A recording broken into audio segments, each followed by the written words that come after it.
꽃을 밟았다고 동자승 패던 노스님. 잠시 뒤 스승의 무덤 앞에서 무릎 꿇고 오열한 이유. 봄을 시샘하는 비였다. 나흘 밤낮을 쉬지 않고 쏟아진 비는 계면산의 속살을 낱낱이 후벼 팠다.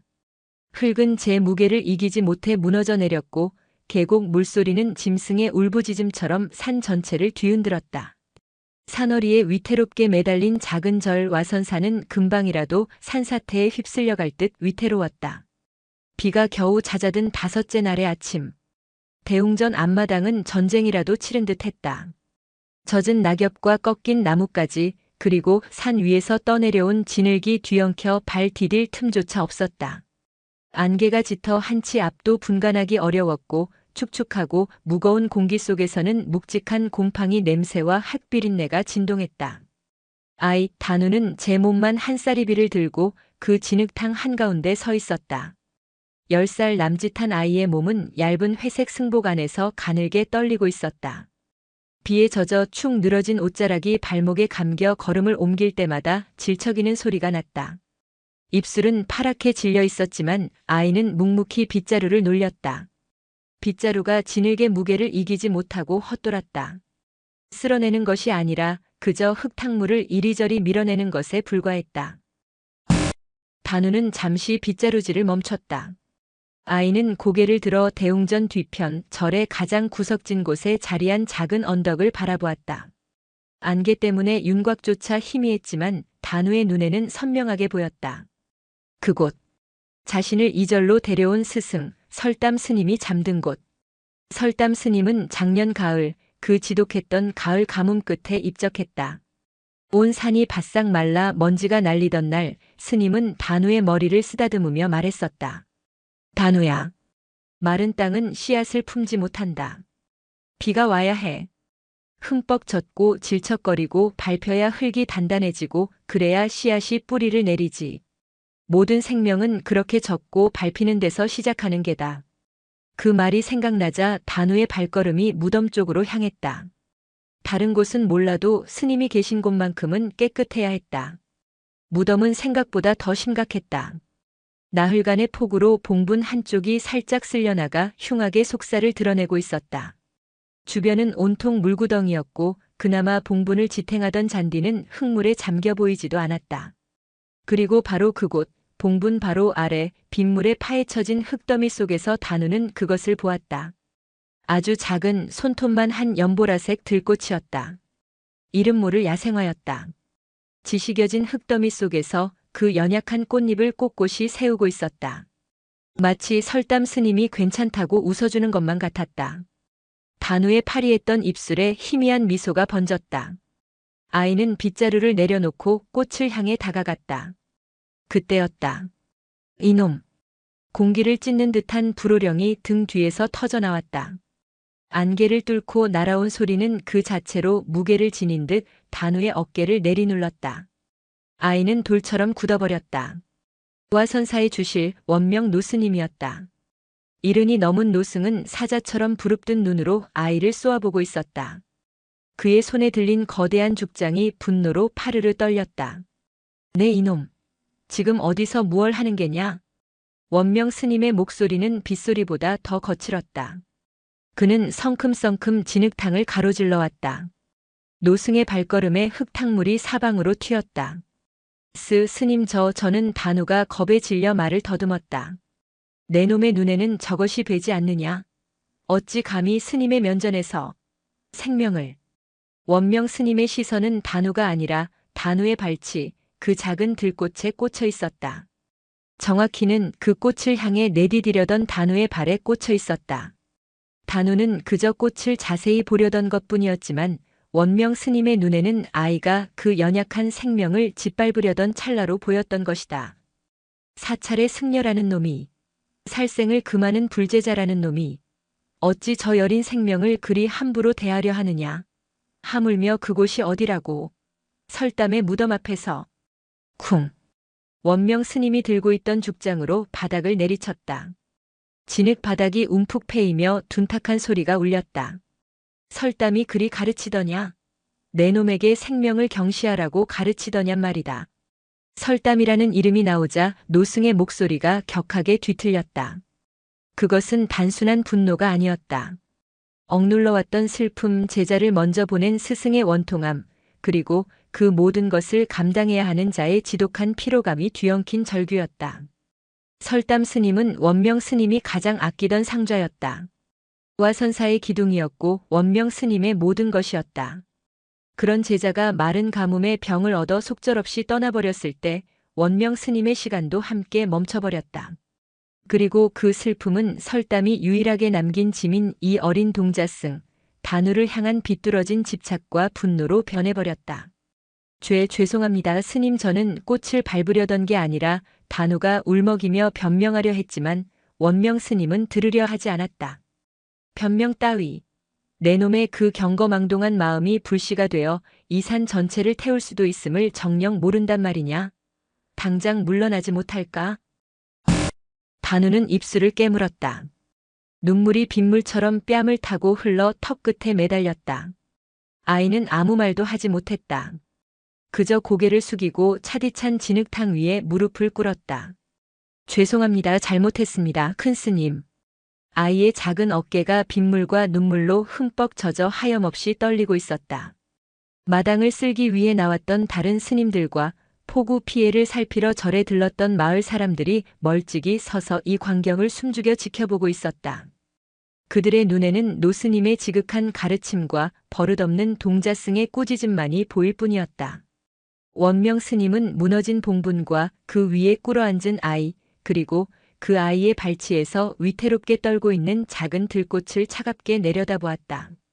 노승의 눈에는 그 모든 것이 설담의 죽음을 조롱하는 듯한 참을 수 없는 혼돈 그 자체로 보였다.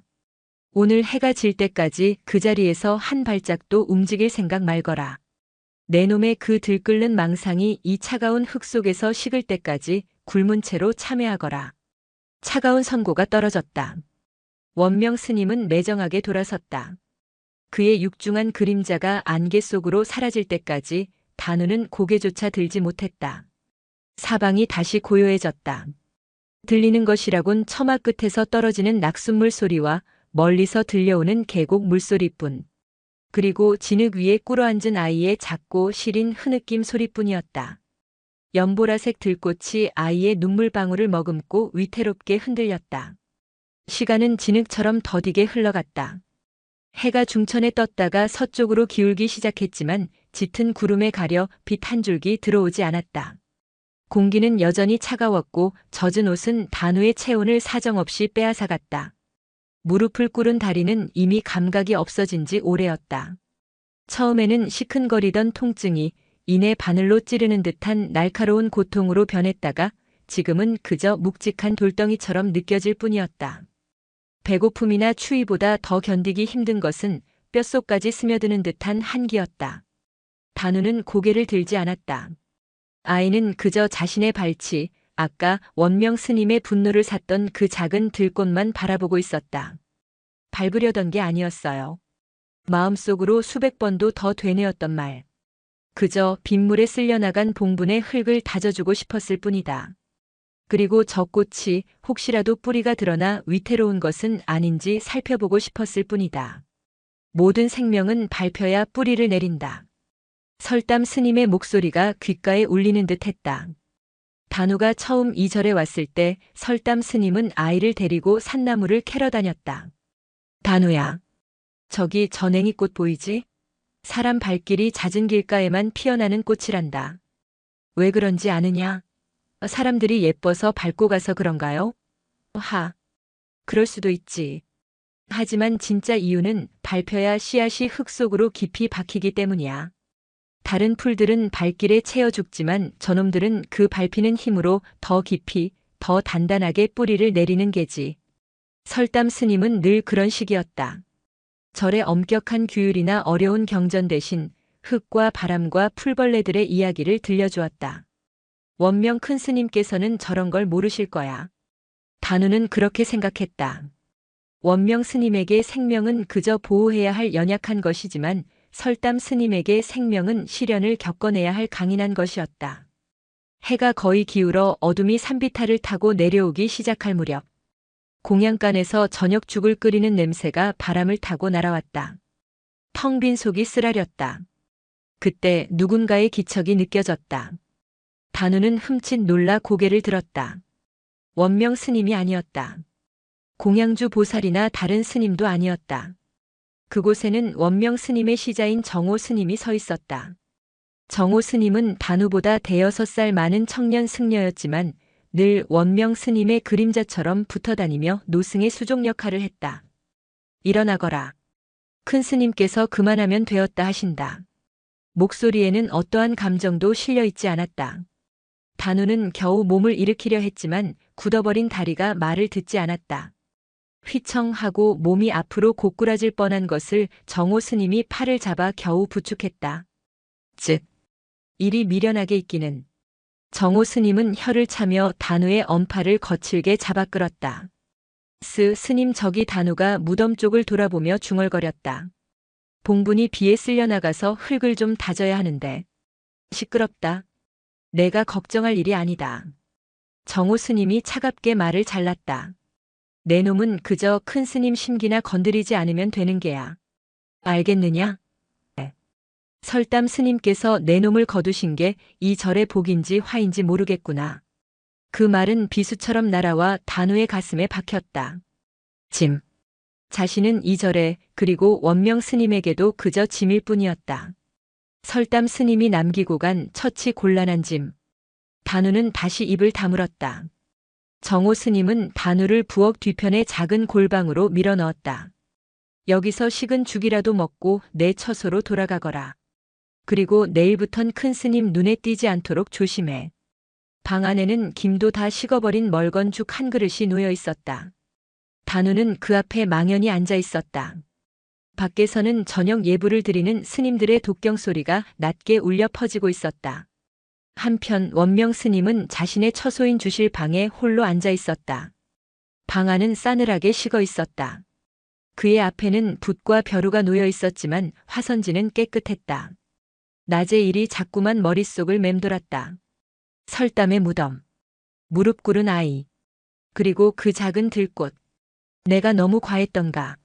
스스로도 알고 있었다. 아이를 꾸짖은 것은 생명을 아끼는 마음 때문이 아니었다. 그것은 설담의 죽음을 받아들이지 못하는 자신의 나약함 때문이었다. 제자의 무덤이 비에 쓸려나가는 것을 보는 것도 고통스러운데 그 앞에서 천진하게 웃고 있던 어린 동자승의 모습이 마치 자신의 슬픔을 조롱하는 것처럼 느껴졌다. 설담이 데려온 아이. 설담을 쏙 빼닮은 엉뚱하고 고집 센 아이. 원명 스님은 그 아이를 볼 때마다 죽은 제자가 떠올라 견딜 수가 없었다. 그래서 더 모질게 굴었다. 아이를 닥달하고 엄하게 꾸짖음으로써 제자를 잃은 자신의 슬픔과 그 아이에게서 제자의 모습을 보는 자신의 나약함을 감추려 했다.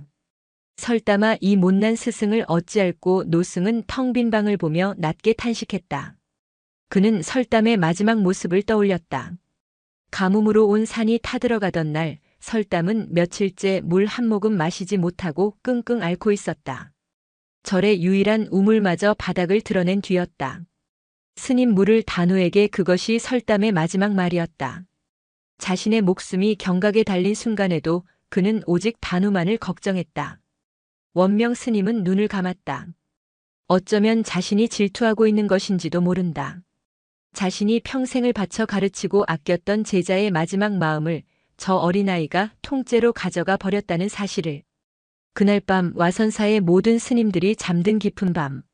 원명 스님은 잠 못 이루고 뒤척이다가 창밖에서 들려오는 희미한 소리에 눈을 떴다. 부스럭, 부스럭. 이 밤중에 웬 짐승인가. 스님은 조용히 일어나 창호지를 열었다. 달빛조차 없는 칠흑 같은 어둠 속 누군가가 대웅전 뒤편 설담의 무덤 쪽으로 향하는 것이 보였다. 작은 그림자. 틀림없는 단우였다. 저녁 내내 굶고 비를 맞으며 벌을 섰던 아이. 그 아이가 이 깊은 밤에 비척거리는 걸음으로 다시 무덤으로 향하고 있었다. 저놈이 정령 원명 스님의 미간이 다시 좁아졌다. 노승은 조용히 지팡이를 짚고 아이의 뒤를 따랐다. 낮에 그 분노와는 다른 차갑고 서늘한 무언가가 등줄기를 타고 흘렀다. 밤의 산사는 낮보다 10배는 더 스산했다. 바람이 불 때마다 젖은 나뭇잎이 스치는 소리가 귀신 소리처럼 들렸다. 단우는 한 손에 작은 호미를, 다른 한 손에는 빈 지게를 끌고 있었다. 저녁에 먹지 않은 식은 죽 한 그릇이 아이가 가진 에너지의 전부였다. 걸음은 천근만근 무거웠지만 아이의 눈은 무덤 외에는 아무것도 보지 않았다. 스님이 춥겠다. 낮에 보았던 빗물에 쓸려나간 봉분의 모습이 자꾸만 눈에 밟혔다. 저렇게 흙이 쓸려나가면 스님이 누워 계신 곳까지 빗물이 스며들 것만 같았다. 설담 스님은 유난히 추위를 많이 탔다. 단우는 스님이 추위에 떨고 있을 거라 생각하니 제 다리가 아픈 것도 배가 고픈 것도 모두 잊어버렸다. 무덤 앞에 도착한 단우는 지게를 내려놓고 곧장 무너진 봉분 쪽으로 기어갔다. 그리고 작은 호미로 주변에 흩어진 흙을 긁어 모으기 시작했다. 하지만 빗물을 잔뜩 머금은 흙은 떡처럼 질척여서 호미질 한 번에도 팔 전체가 울렸다. 흙. 아이는 이를 악물고 흙을 퍼서 무너진 곳에 덮었다. 그리고는 호미를 내려놓고 두 손으로 그 흙을 다지기 시작했다. 작은 주먹으로 손바닥으로. 쿵, 쿵, 쿵. 어둠 속에서 둔탁한 소리가 울렸다. 자신의 온 체중을 실어 흙을 내리찍었다. 스님, 춥지 마세요. 단단해져야 해요. 흙이 밟혀야 뿌리가 내린다고 하셨잖아요. 아이는 울지 않았다. 그저 묵묵히 스승의 가르침을 온몸으로 실천하고 있었다. 설담 스님이 살아생전 봄마다 씨앗을 심기 전에 밭을 고르고 일부러 발로 꾹꾹 밟아 다지던 모습을 똑같이 따라 하고 있었다. 이 모든 광경을 10여 걸음 떨어진 소나무 뒤에서 원명 스님이 지켜보고 있었다. 노승은 숨조차 쉴 수 없었다. 자신의 눈을 의심했다. 낮에 자신이 그토록 꾸짖었던 아이. 생명을 짓밟으려 한다고 스승의 무덤을 경시한다고 몰아세웠던 그 아이가 지금 이 칠흑 같은 어둠 속에서 얼어붙은 맨손으로 죽은 스승이 춥지 않도록 흙을 다지고 있었다. 쿵, 쿵. 아이의 손이 흙을 내리칠 때마다 마치 원명 스님의 심장을 내리치는 듯 했다. 저것이었나. 노승은 그제야 깨달았다. 낮에 아이가 꽃을 향해 다가갔던 이유. 그것은 꽃을 밟으려던 것이 아니었다. 무너진 봉분을 빗물에 약해진 흙을 가장 먼저 발견하고 그것을 다져주기 위해 다가갔던 것이다. 자신이 본 짓밟으려는 발걸음은 사실 다져주려는 마음의 첫걸음이었다. 단우는 한참 동안 흙을 다지다가 이번에는 호미를 들고 다른 곳으로 향했다. 낮에 보았던 그 연보라색 들꽃이 있는 곳이었다. 설마 원명 스님은 마른 침을 삼켰다. 단우는 꽃 앞에 쪼그리고 앉았다. 그리고 호미로 꽃의 뿌리가 다치지 않도록 아주 조심스럽게 꽃 주변의 흙을 파내기 시작했다. 꽃을 캐내려는 것이 아니었다. 꽃 주변의 흙을 파내어 그 흙을 지게에 싣고 있었다. 원명 스님은 그제야 아이의 진짜 의도를 알았다. 무너진 봉분을 복구하기 위해서는 흙이 더 필요했다. 하지만 밤중에 산에서 흙을 팔 수는 없는 노릇. 그래서 단우는 무덤 주변 빗물에 이미 파헤쳐져 있던 흙, 그리고 스승이 아꼈던 저 들꽃의 뿌리가 썩지 않도록 물기를 터주기 위해 그 주변에 필요 없는 흙을 덜어내어 봉분으로 가져가려던 것이었다. 낮에 자신이 생명을 짓밟는다고 꾸짖었던 그 행위가 실은 생명을 살리기 위한 행위였던 것이다. 단우는 흙을 지게에 반쯤 채웠다. 그리고는 다시 호미를 들고 아까와는 다른 무덤에서 조금 떨어진 잡초가 무성한 곳으로 갔다. 거기서는 거칠게 흙을 파내기 시작했다. 원명 스님은 더 이상 지켜볼 수가 없었다. 그는 천천히 소나무 뒤에서 모습을 드러냈다. 단우야. 바람 소리에 섞인 듯한 갈라진 목소리. 단우의 어깨가 화들짝 놀라 굳어졌다. 아이는 천천히 고개를 돌렸다. 달빛 하나 없는 어둠 속에서도 원명 스님의 하얀 눈썹과 수염은 선명하게 보였다. 큰 스님 아이는 호미를 떨어뜨렸다. 또다시 꾸지람을 들을 것이라는 공포가 아이의 얼굴에 스쳤다. 죄송합니다. 저는 그냥 흙이 모자라서 스님 무덤에 흙이. 알고 있다. 원명 스님이 아이의 말을 끊었다. 다 알고 있다. 노승은 천천히 단우에게 다가왔다. 그리고는 아이의 손에 들린 호미를 조용히 빼앗아 들었다. 단우는 눈을 질끈 감았다. 하지만 다음 순간 단우가 들은 것은 꾸짖음이 아니었다. 서걱. 원명 스님이 단우가 파던 흙을 대신 파내기 시작했다.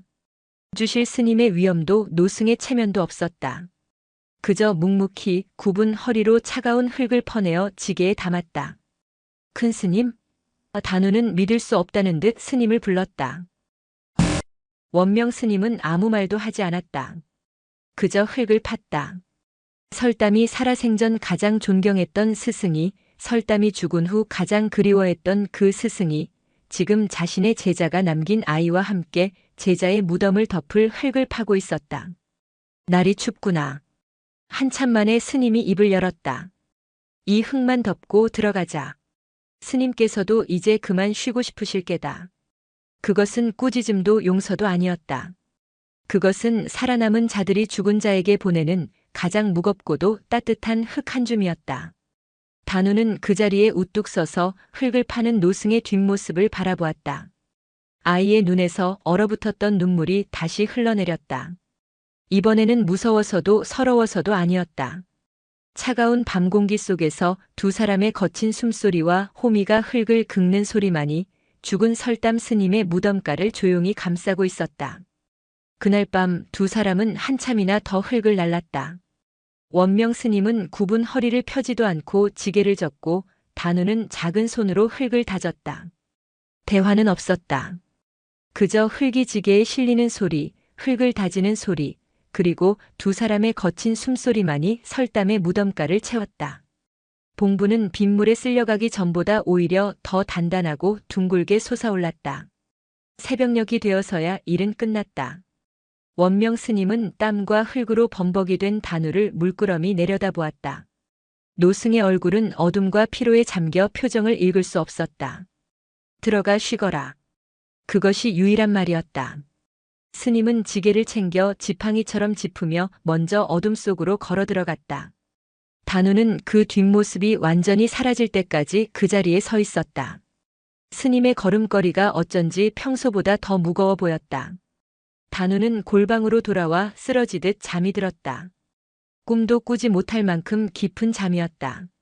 다음 날 단우가 눈을 뜬 것은 해가 중천에 뜬 뒤였다. 아침 예불은 물론 공양 시간까지 모두 놓친 것이었다. 아이는 화들짝 놀라 몸을 일으켰다. 온몸의 근육이 비명을 질렀다. 어젯밤의 고된 노동과 차가운 밤이슬이 남긴 혹독한 대가였다. 큰 스님께서 또 노하시면 어쩌지. 단우는 절뚝거리며 마당으로 뛰쳐나갔다. 나흘 만에 해가 났다. 눈부신 햇살이 비에 젖은 산사를 금빛으로 물들이고 있었다. 마당을 뒤덮었던 진흙은 어느새 말끔히 치워져 있었고 젖었던 기와 지붕에서는 하얀 김이 모락모락 피어오르고 있었다. 모든 것이 어제와는 다른 풍경이었다. 아, 단우야. 일어났느냐? 공양간의 자운보살이 단우를 발견하고는 손짓했다. 이리 온.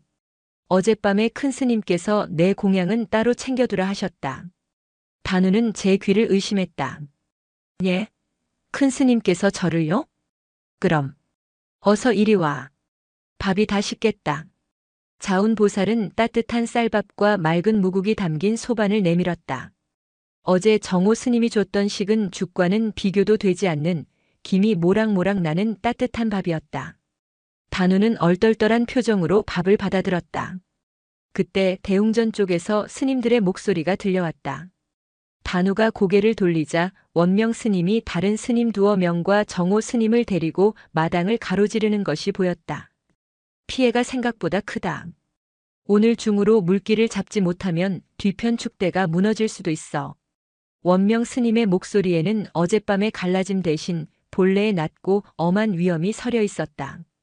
정호는 나를 따라 축대를 살피고 나머지 스님들은 계곡 쪽 수로를 정비하도록 하게. 네, 큰 스님. 스님들이 일사불란하게 움직였다. 단우는 밥그릇을 든 채 뻣뻣하게 굳어 그들을 바라보았다. 원명 스님의 시선이 단우에게 향했다. 아이는 저도 모르게 움찔하며 고개를 숙였다. 꾸짖음은 없었다. 원명 스님은 그저 흑투성이인 채로 밥그릇을 들고 서 있는 단우를 잠시 바라볼 뿐이었다. 그 시선은 차갑지도 따뜻하지도 않았다. 그저 깊이를 알 수 없는 심연처럼 고요했다. 이윽고 스님은 정호 스님을 향해 고개를 돌렸다. 정호야. 예, 스님. 단우는 오늘 하루 쉬게 하거라. 어제 무리를 한 듯하니. 그 말을 남기고 원명 스님은 지팡이를 짚으며 축대 쪽으로 걸어갔다. 마당에는 단우와 정호 스님 단둘만 남았다. 정호 스님의 얼굴이 미세하게 일그러졌다. 그는 늘 원명 스님의 가장 가까운 곳에 있었고 스님의 의중을 누구보다 잘 안다고 자부했다. 그런데 어젯밤부터 도무지 이해할 수 없는 일들이 벌어지고 있었다. 어제 낮 그토록 호되게 꾸짖었던 아이. 벌을 서게 하고 굶기라고 명했던 아이. 그런데 그 아이에게 따로 공양을 챙겨주고 심지어 오늘은 쉬라고 명하기까지 했다. 단우. 정호 스님이 입을 열었다. 목소리가 얼음장처럼 차가웠다. 무슨 짓을 한 게냐? 예? 스님 저는 큰 스님께 무슨 교활한 수작을 부린 게냔 말이다. 정호 스님의 눈에는 경멸과 의심이 가득했다. 내 놈이 어젯밤 큰 스님 방에라도 기어들어간 게냐? 아니면 죽은 설담 스님이라도 팔아먹은 게야? 어찌 하룻밤 새 큰 스님의 마음이 변하신 거지? 아닙니다. 저는 그런 적 없습니다. 단우가 다급하게 손을 내저었다. 저는 그냥 스님 무덤의 흙을. 닥치거라. 정호 스님이 소리쳤다. 내 놈 따위가 설담 스님을 입에 올리지 마라. 스님께서는 너 같은 동자 하나 때문에 이 절을 큰 스님을 얼마나 힘들게 하셨는지 내 놈은 모를 게다. 그것은 진심이었다. 정호 스님에게 설담 스님은 애증의 대상이었다. 원명 스님의 총애를 한몸에 받았지만 정작 그는 경전 공부나 수행보다 산 아래 마을을 떠돌거나 저런 근본도 모르는 아이를 데려오는 등 딴짓에만 몰두했다. 정호 스님은 그것이 설담 스님의 오만함이라 생각했다. 그리고 그 오만함의 결정체가 바로 단우라고 믿었다. 큰 스님께서 쉬라 하셨으니 내 오늘은 눈 감아주겠다. 허나 명심해라. 내 놈이 설담 스님의 뒤를 이을 거란 착각은 버리는 게 좋을 게다. 이화선사의 근본은 원명 큰 스님이시지 죽은 설담 스님이 아니니. 정호 스님은 경멸의 시선을 거두지 않고 제 할 일을 하러 돌아섰다. 단우는 그 자리에 못 박힌 듯 서 있었다. 따뜻한 밥그릇을 들고 있었지만 온몸이 다시 차갑게 식어버리는 것 같았다. 내가 스님을 힘들게 한 걸까? 단우는 밥을 넘기지 못했다. 그때 절 입구에서 소란스러운 소리가 들려왔다. 이거 절꼴이 말이 아니구만. 등산복 차림이지만 어딘지 모르게 산과는 어울리지 않는 사내 하나가 혀를 차며 마당으로 들어섰다. 그는 젖은 땅을 고급 등산화로 지식이며 사방을 둘러보았다. 어쩐 일로 오셨습니까? 마침 마당을 지나던 노보살이 물었다. 여기 주지스님 좀 뵈러 왔소. 원명 스님이라고 하셨나? 사내는 턱짓으로 대웅전을 가리켰다. 군청 산림과에서 나왔습니다. 이번 폭우 피해 상황 좀 보러. 그의 말투는 공무원이라기보다는 빚받으러 온 사람에 가까웠다. 때마침 축대를 살피고 돌아오던 원명 스님이 그와 마주쳤다. 뉘신지. 아, 스님이십니까? 저는 군청 산림개발팀의 박진수 팀장이라고 합니다. 박 팀장이라고 불린 사내가 명함을 건넸지만 원명 스님은 받지 않았다. 무슨 일로 오셨소? 보시다시피 이번 비로 산사태 위험이 커져서 현장 실사를 나왔습니다. 그런데 와선사는 상태가 좀 심각하군요. 박 팀장은 쯧쯧 하고 혀를 차며 무너진 담장 일부를 발로 툭툭 찼다. 이 절 정식으로 등록된 전통 사찰도 아니지요? 이런 식으로 위험하게 방치해 두시면 곤란합니다, 스님. 가뜩이나 이 계면산 일대가 관광특구로 지정될 판이라 안전 문제가 중요합니다. 이런 식으로 위태로운 건물이 있으면 우리로서도 조치를 취할 수밖에 없어요. 조치라는 말에 원명 스님의 눈썹이 꿈틀했다. 무슨 조치를 말하는 것이요? 박 팀장은 그제야 본색을 드러냈다. 그는 품에서 서류철 하나를 꺼내 들었다. 사실상 폐사 조치 및 이전 명령입니다. 여기 이 축대. 이거 불법 건축물인 거 아시죠? 산사태 위험 지역에 허가도 없이. 무어라. 스님. 좋게 말할 때 들으시죠. 이 산 곧 케이블카가 들어섭니다. 스님들 수행하시는데 시끄러울 텐데 우리가 군에서 운영하는 다른 복지 사찰로 거처를 알아봐 드릴 수도 있습니다. 보시금도 두둑이 챙겨드리고. 그때 박 팀장의 시선이 대웅전 뒤편 설담의 무덤에 꽂혔다. 봉분이 새로 다져져 흙 색깔이 다른 것이 눈에 띄었다. 어허. 저건 또 뭡니까? 그가 성큼성큼 무덤 쪽으로 걸어갔다. 저거 묘지 아닙니까? 스님. 박 팀장의 목소리가 날카로워졌다. 이거 완전히 불법이구만. 국유림의 불법 매장이라니. 스님, 이거 하나만으로도 당장 절 문 닫게 할 수 있는 거 아십니까? 원명 스님의 얼굴이 하얗게 질렸다. 그것은 와선사의 가장 아픈 지점이었다. 설담 스님은 화장을 거부하고 자신이 처음 거두어졌던 이 산에 묻히길 원했다. 제자의 마지막 소원을 차마 거절할 수 없었던 원명 스님이 불법인 줄 알면서도 묻어준 것이었다. 스님, 이건 협상이 아닙니다. 통보입니다. 박 팀장이 차갑게 웃었다. 이 절 우리가 밀어버리기로 결정났습니다. 마침 포구가 명분을 줘서 일이 쉬워졌네요. 안 그렇습니까? 밥그릇을 들고 있던 단우가 이 모든 대화를 듣고 있었다. 아이의 손에서 밥그릇이 쨍그랑 소리를 내며 바닥으로 떨어졌다. 따뜻했던 쌀밥이 아침 햇살 아래 차가운 진흙탕 속으로 흩어졌다. 절 안의 공기는 하룻밤 사이에 얼어붙었다. 박 팀장이라는 자가 남기고 간 폐사 이전 통보서 한 장은 와선사 전체를 뒤흔들었다. 그날 오후 원명 스님은 모든 스님을 주실로 불러 모았다. 이게 다 무슨 일입니까, 큰 스님?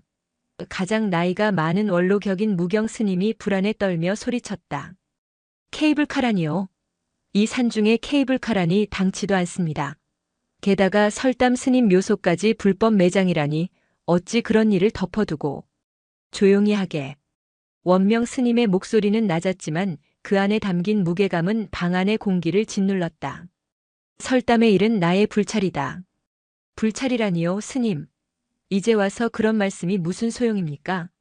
저들이 저걸 빌미로 우리를 다 쫓아내겠다지 않습니까? 무경 스님이 삿대질까지 하며 격앙했다. 그때 가만히 듣고만 있던 정호 스님이 나섰다. 무경 스님 진정하십시오. 큰 스님께 소리를 높인다고 해결될 일이 아닙니다. 그는 원명 스님을 향해 깊이 고개를 숙였다. 큰 스님, 일이 된 것은 안타까우나 해결책을 찾아야 합니다. 저들의 목적은 폐사 그 자체가 아니라 개발입니다. 그렇다면 협상의 여지가 있을 것입니다. 협상이라니? 저 오만 불손한 자들과 무슨 협상을 한단 말인가? 무경 스님이 반박했다. 명분을 주자는 것입니다. 정호 스님의 눈이 차갑게 빛났다. 저들이 문제 삼는 것은 불법 매장입니다.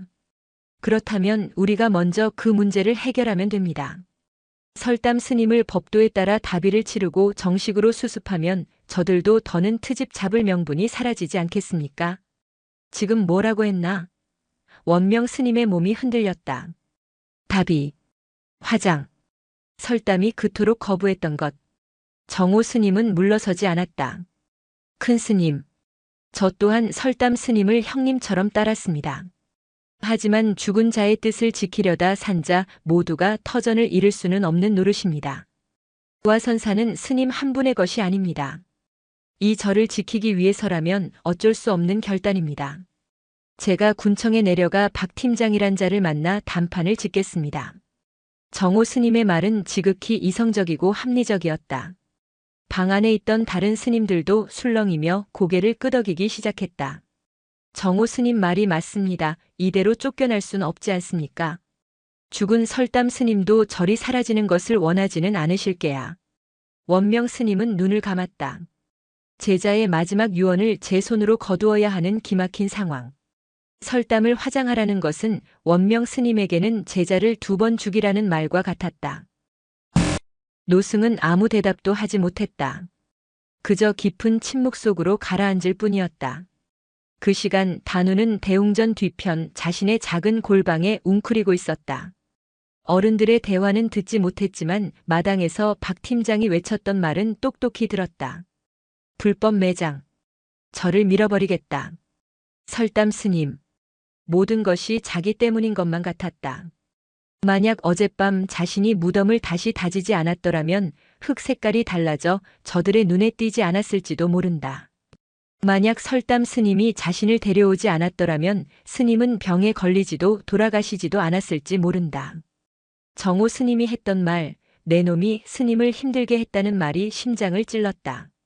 아니야. 스님은 단우는 눈물을 훔치며 방구석의 작은 나무 상자를 열었다. 자신이 절에 올 때 들고 온 유일한 짐이었다. 그 안에는 달고 다른 붓 한 자루와 작은 먹, 그리고 낡은 서신 한 통이 들어있었다. 설담 스님이 입적하기 사흘 전 마지막으로 정신이 들었을 때 단우를 불렀다. 그는 숨을 몰아쉬며 이 서신을 단우의 손에 쥐어주었다. 단우야, 잘 듣거라. 이것은 내 스승이신 원명 큰 스님께 드리는 편지다. 허나 지금 드려서는 아니 된다. 왜요? 스님 지금 드리면 안 돼요? 지금은 아니야. 만약의 말이다. 설담 스님은 마른 기침을 했다. 언젠가 이 계면산이 산이 울부짖는 날이 오거든. 사람들이 이 산을 아프게 하려거든. 그때 이 서신을 큰 스님께 전해드리거라. 꼭 그래야 한다. 산이 울부짖는 날이요? 단우는 그 뜻을 이해하지 못했다. 그래, 산이 울고 물이 길을 잃는 날. 그때다. 단우는 그 말을 잊고 있었다. 하지만 나흘간의 폭우와 산사태, 그리고 케이블카와 개발이라는 말, 산이 울부짖는 날, 바로 지금이야. 단우는 서신을 품에 꼭 안았다. 설담 스님이 남긴 마지막 말. 어쩌면 이 편지 안에 모든 것을 해결할 방법이 들어있을지도 모른다. 아이의 작은 심장이 희망으로 다시 뛰기 시작했다. 단우는 방을 뛰쳐나와 곧장 원명 스님의 주실로 향했다. 회의는 끝났는지 방 안은 조용했다. 단우는 쿵쾅거리는 가슴을 안고 문 앞에서 망설였다. 어제 함께 흙을 팠다고는 하지만 원명 스님은 여전히 하늘처럼 무서운 분이었다. 아이는 심호흡을 하고 작은 손으로 문을 두드리려 했다. 그때 안에서 정호 스님의 목소리가 들려왔다. 큰 스님, 더는 망설이시면 안 됩니다. 내일 당장 제가 사람들을 데리고 묘소의 일을 시작하겠습니다. 군청 놈들보다 우리가 한 발 빨라야 합니다. 정호야. 원명 스님의 지친 목소리가 들렸다. 정녕 그것밖에 길이 없겠느냐? 그렇습니다. 큰 스님, 감상은 버리셔야 합니다. 설담 스님께서는 이미 가신 분입니다. 우리는 산자들을 생각해야 합니다. 큰 스님께서 결단을 내리지 못하신다면 제가 이 절을 위해 총대를 매겠습니다. 모든 욕은 제가 먹겠습니다. 허락해 주십시오. 단우는 얼어붙었다. 묘소의 일이라니. 설담 스님의 무덤을 파내겠다는 말이었다. 안 돼. 그럴 순 없어. 단우는 공포를 이기고 문을 벌컥 열었다.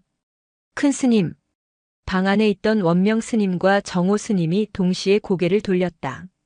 정호 스님의 얼굴이 분노로 일그러졌다. 네 이놈. 감히 어딜. 기다려 정호야. 원명 스님이 그를 막았다. 노승의 눈은 텅 비어 있었지만 단우를 바라보고 있었다. 무슨 일이냐 단우야. 단우는 숨을 헐떡이며 방 안으로 뛰어들어갔다. 그리고 정호 스님이 막아설 틈도 없이 원명 스님 앞에 무릎을 꿇고 품속의 서신을 꺼내 들었다. 스님, 이거 설담 스님께서. 그게 무엇냐? 설담 스님께서 돌아가시기 전에 주셨습니다. 산이 울부짖는 날 큰 스님께 전해드리라고 하셨습니다. 지금이 바로 그때인 것 같습니다. 방 안의 공기가 멎었다. 정호 스님조차 놀란 표정으로 그 서신을 바라보았다. 죽은 설담이 남긴 편지. 원명 스님의 텅 비었던 눈에 처음으로 희미한 빛이 감돌았다.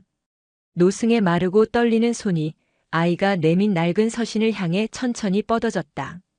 시간이 멈춘 듯 했다. 원명 스님의 손이 서신에 닿기 직전 정호 스님이 그 앞을 가로막았다. 잠깐 단우야. 정호 스님의 목소리는 낮고 위협적이었다.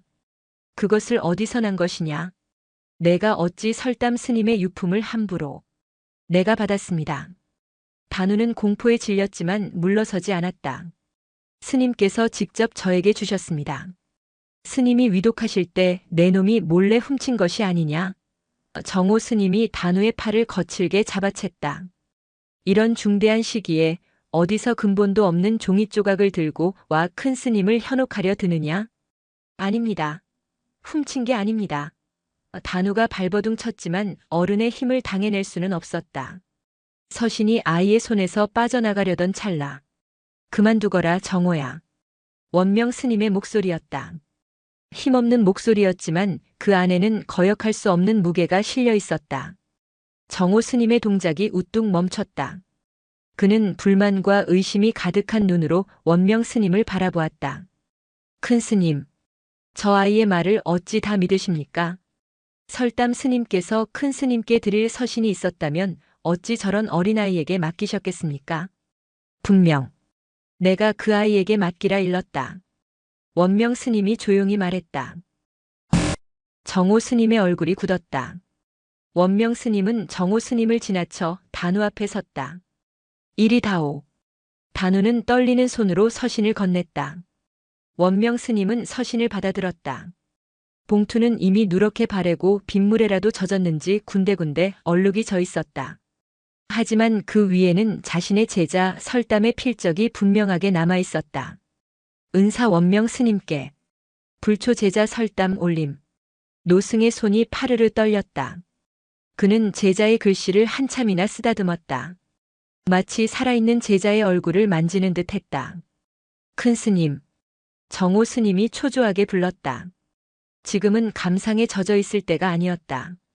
내일 당장 군청놈들이 들이닥칠지도 모르는 판국이었다. 원명 스님은 천천히 봉투를 열었다. 방 안에는 종이가 바스락거리는 소리만이 가득 찼다. 정호 스님도 단우도 숨을 죽이고 노승의 얼굴만 바라보았다. 안에서는 얇은 한지 2장이 나왔다. 한 장은 편지 글이었고 다른 한 장은 약도처럼 보이는 그림이었다. 원명 스님은 먼저 편지 글을 읽어 내려가기 시작했다. 노승의 미간이 처음에는 그리움으로 젖어들다가 이내 굳어지기 시작했다. 스님, 이 글을 읽으실 때쯤이면 저는 이미 스님의 곁에 없겠지요. 또한 이 산이 큰 시련에 빠져 있을 것입니다. 먼저 불효를 용서하십시오. 저는 병으로 가는 것이 아닙니다. 원명 스님의 눈이 커졌다. 그는 믿을 수 없다는 듯 다음 문장을 몇 번이고 다시 읽었다. 호흡이 가빠지고 쥔 손이 부들부들 떨렸다. 저는 그들을 보았습니다. 박진수 팀장. 그자가 케이블카 노선을 정한다며 산을 뒤지고 다닐 때 저는 그들이 무언가를 묻는 것을 보았습니다. 그것은 단순한 폐기물이 아니었습니다. 그들은 저를 보았고 저를 절벽 아래로 밀었습니다. 이게 무엇냐? 원명 스님의 입에서 신음이 터져 나왔다. 큰 스님, 무슨 일이십니까? 정호 스님이 놀라 다가왔다. 가뭄의 병을 얻었다 한 것은 그들을 안심시키기 위함입니다. 제가 살아있음을 알면 그들이 저를 가만두지 않을 것이기 때문입니다. 저는 스님께 거짓을 고했습니다. 화장을 거부한 것은 제 몸이 제 부러진 뼈가 그들의 죄를 증명할 마지막 증거이기 때문입니다. 쿵. 원명 스님의 손에서 편지가 떨어졌다. 노승의 몸이 뒤로 휘청였다. 설담은 병으로 죽은 것이 아니었다. 살해당한 것이었다. 큰 스님. 정호 스님이 쓰러지는 원명 스님을 부축했다. 정신 차리십시오. 이게 다 무슨? 정호 스님은 바닥에 떨어진 편지를 집어들었다. 그리고 그 내용을 읽어 내려갔다. 그의 얼굴도 순식간에 사색이 되었다. 살해라니요? 설담 스님이 그럼 그 박 팀장이란 자가. 단우는 두 스님의 대화를 이해할 수 없었다. 그저 두 사람의 얼굴에 떠오른 극심한 공포와 분노에 압도되어 그 자리에 얼어붙어 있을 뿐이었다. 원명 스님은 부축을 뿌리치고 바닥에 떨어진 다른 종이 약도를 집어들었다. 그것은 설담 스님이 마지막 힘을 다해 그린 와선사 뒤편의 약도였다. 계곡의 물길과 오래된 소나무 그리고 특정한 위치에 X 표시가 되어 있었다. 그들이 묻은 것입니다. 산이 우는 날 빗물에 이것이 드러날 것입니다. 스님, 저의 무덤이 아니라 이것을 찾으셔야 합니다. 이것이 이 산을 지킬 유일한. 편지의 마지막은 힘이 다했는지 먹물이 길게 번져 있었다. 원명 스님은 일어섰다. 쓰러질 듯 휘청이던 노인의 모습은 간데 없었다. 그의 눈에는 슬픔이나 그리움 대신 자식을 잃은 늙은 사자의 이글거리는 분노만이 타오르고 있었다. 설담아 내 제자야 노승의 목소리가 쇳소리처럼 갈라져 나왔다. 그는 문을 열어 젖혔다. 해가 막 서쪽 산을 넘어가고 있었다. 어둠이 내리기 시작하는 산사를 향해 원명 스님이 포효했다. 정호야. 예. 큰 스님. 절의 모든 스님들을 당장 불러 모으거라. 곡괭이와 삽을 챙길 수 있는 모든 연장을 챙겨서 대웅전 뒤편으로 모이라 일러라. 예. 지금 무얼 하시려고? 내 제자의 무덤을 파야겠다. 원명 스님이 말했다. 정호 스님은 숨을 헙하고 들이켰다. 무덤을 파겠다는 말은 같았지만 그 의미는 완전히 달라져 있었다. 그것은 저를 지키기 위한 이장이 아니었다. 그것은 진실을 파내기 위한 시작이었다. 단우야. 원명 스님이 단우를 돌아보았다. 아이의 눈에 노승에 불타는 눈동자가 비쳤다. 너는 내 스승이 남긴 이 약도를 들고 우리를 그곳으로 안내해야겠다. 할 수 있겠느냐? 단우는 무슨 영문인지 몰랐지만 지금 자신이 어마어마한 진실의 한가운데 서 있음을 직감했다. 아이는 눈물을 닦고 비장하게 고개를 끄덕였다. 예, 큰 스님. 와선사에 비가 그친 지 하루 만에 진실을 파헤치려는 자들의 거친 숨소리와 함께 또 다른 폭풍이 몰아치기 시작했다. 모든 것이 무너진 줄 알았던 그곳에서 가장 단단한 균열이 시작되고 있었다. 밤이 다시 산을 삼켰다. 하지만 와선사의 공기는 더 이상 스산하거나 고요하지 않았다. 그것은 들끓는 가마솥의 물처럼 소리 없는 분노로 부글거리고 있었다. 원명 스님의 불호령이 떨어진 직후 절은 순식간에 술렁였다.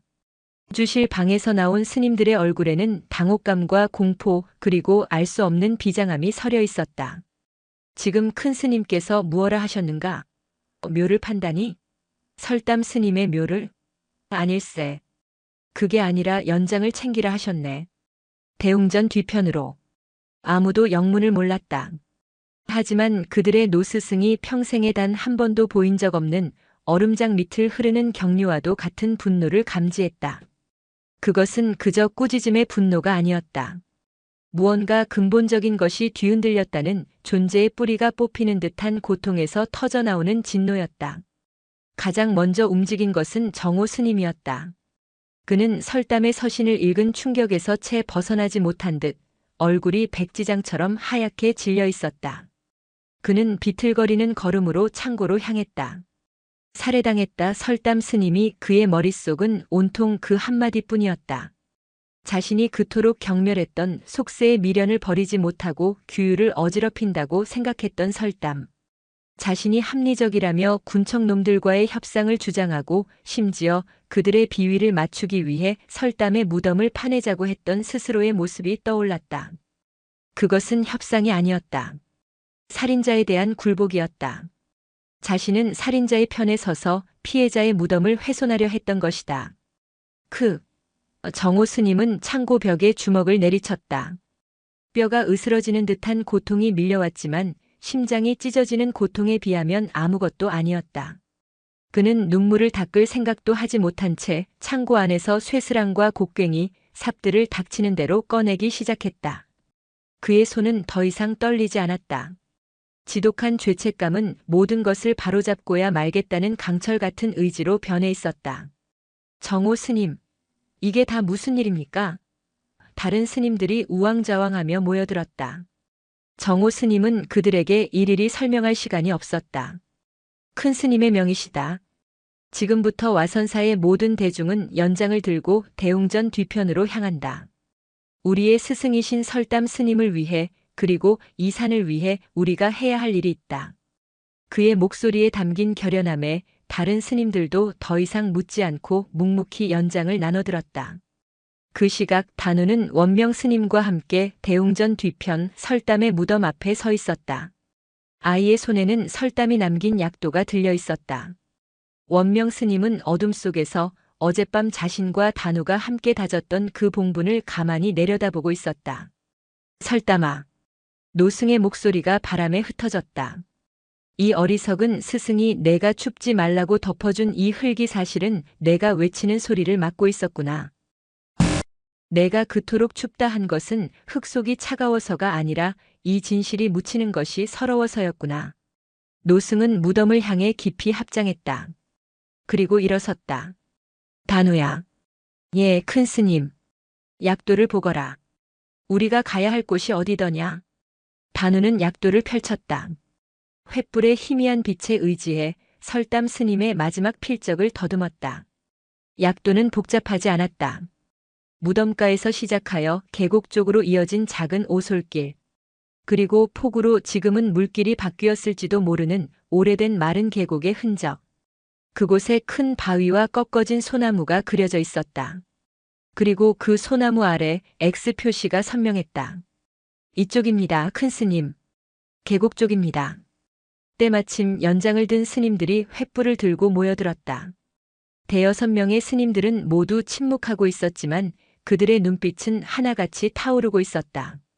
정호 스님이 맨 앞에서 횃불을 높이 들었다. 출발하세. 원명 스님의 한마디에 횃불을 든 행렬이 움직이기 시작했다. 맨 앞에는 약도를 든 단우가 섰고 그 뒤를 원명 스님이 지팡이를 짚으며 따랐다.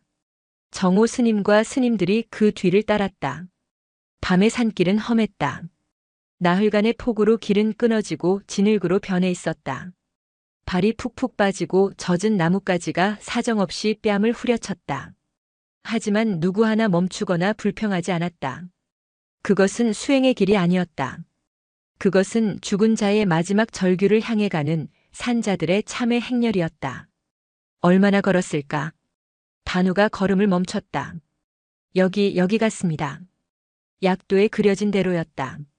거대한 바위가 비스듬히 누워 있었고 그 옆에는 벼락이라도 맞은 듯 줄기 한가운데가 기역자로 꺾어진 거대한 노송이 버티고 서 있었다. 그리고 그 소나무의 뿌리 부근, 약도의 X 표시가 된 그곳은 주변보다 유난히 땅이 더 질척이고 풀 한 폭이 제대로 자라나지 못한 채 황량하게 패어 있었다. 원명 스님의 턱이 굳어졌다. 봐라. 가장 먼저 곡괭이를 내리찍은 것은 정호 스님이었다. 크압. 기압과 함께 곡괭이가 젖은 땅을 깊숙이 파고들었다. 다른 스님들도 일제히 삽과 쇠스랑을 놀리기 시작했다. 서걱. 퍼. 젖은 흙이 파헤쳐지는 소리만이 밤의 정적을 갈랐다. 땅은 생각보다 깊었다. 누군가가 의도적으로 아주 깊이 묻으려 한 흔적이 역력했다. 한참을 파 내려갔을 때 정호 스님의 곡괭이 끝에서 흙이 아닌 무언가에 부딪히는 둔탁한 소리가 났다. 텅. 모두 비켜라. 정호 스님은 스님들을 물리고 홀로 흙을 걷어내기 시작했다. 흙을 걷어낼수록 역겨운 냄새가 코를 찔렀다. 시큼하고 토사물 같은 냄새. 화학약품과 무언가 썩는 냄새가 뒤엉켜 있었다. 콜록콜록. 몇몇 스님이 코를 막고 뒤로 물러섰다. 단우도 그 지독한 악취에 숨이 막혔다. 그리고 마침내 흙 속에서 그것이 모습을 드러냈다. 파란색. 거대한 플라스틱 드럼통이었다. 표면에는 해골 마크와 함께 위험 마이너스 독성 폐기물이라는 글자가 희미하게 남아 있었다. 이런 천인공노할. 무경 스님이 땅을 치며 탄식했다. 그들은 이 계면산의 물을 마시고 이 산의 나무를 먹고 살아왔다. 그런데 이 신성한 산의 심장부에 저런 맹독성 폐기물을 묻어두었던 것이다. 케이블카는 명분이었을 뿐 진짜 목적은 이 불법 투기를 은폐하거나 더 큰 규모로 자행하려던 것일지도 몰랐다. 계속 팔아. 원명 스님이 외쳤다. 하나도 남김없이. 스님들은 분노에 차 다시 삽질을 시작했다. 드럼통은 하나가 아니었다. 그 옆에서 또 하나가, 그리고 그 밑에서 또 하나가. 마치 거대한 독사의 알처럼 파란 드럼통들이 밤의 횃불 아래 그 흉측한 모습을 끝도 없이 드러냈다. 설담 스님은 이 끔찍한 현장을 목격했던 것이다. 그리고 이 산을 지키려다 저 드럼통들처럼 차가운 땅에 묻힐 뻔했던 것이다. 모두가 땀과 흙 그리고 분노로 범벅이 되어 있을 때 단우는 문득 설담 스님이 자신에게 했던 말을 떠올렸다. 단우야, 산이 울부짖는 날이 오거든. 단우는 그제야 깨달았다. 산이 울부짖는다는 것은 비유가 아니었다.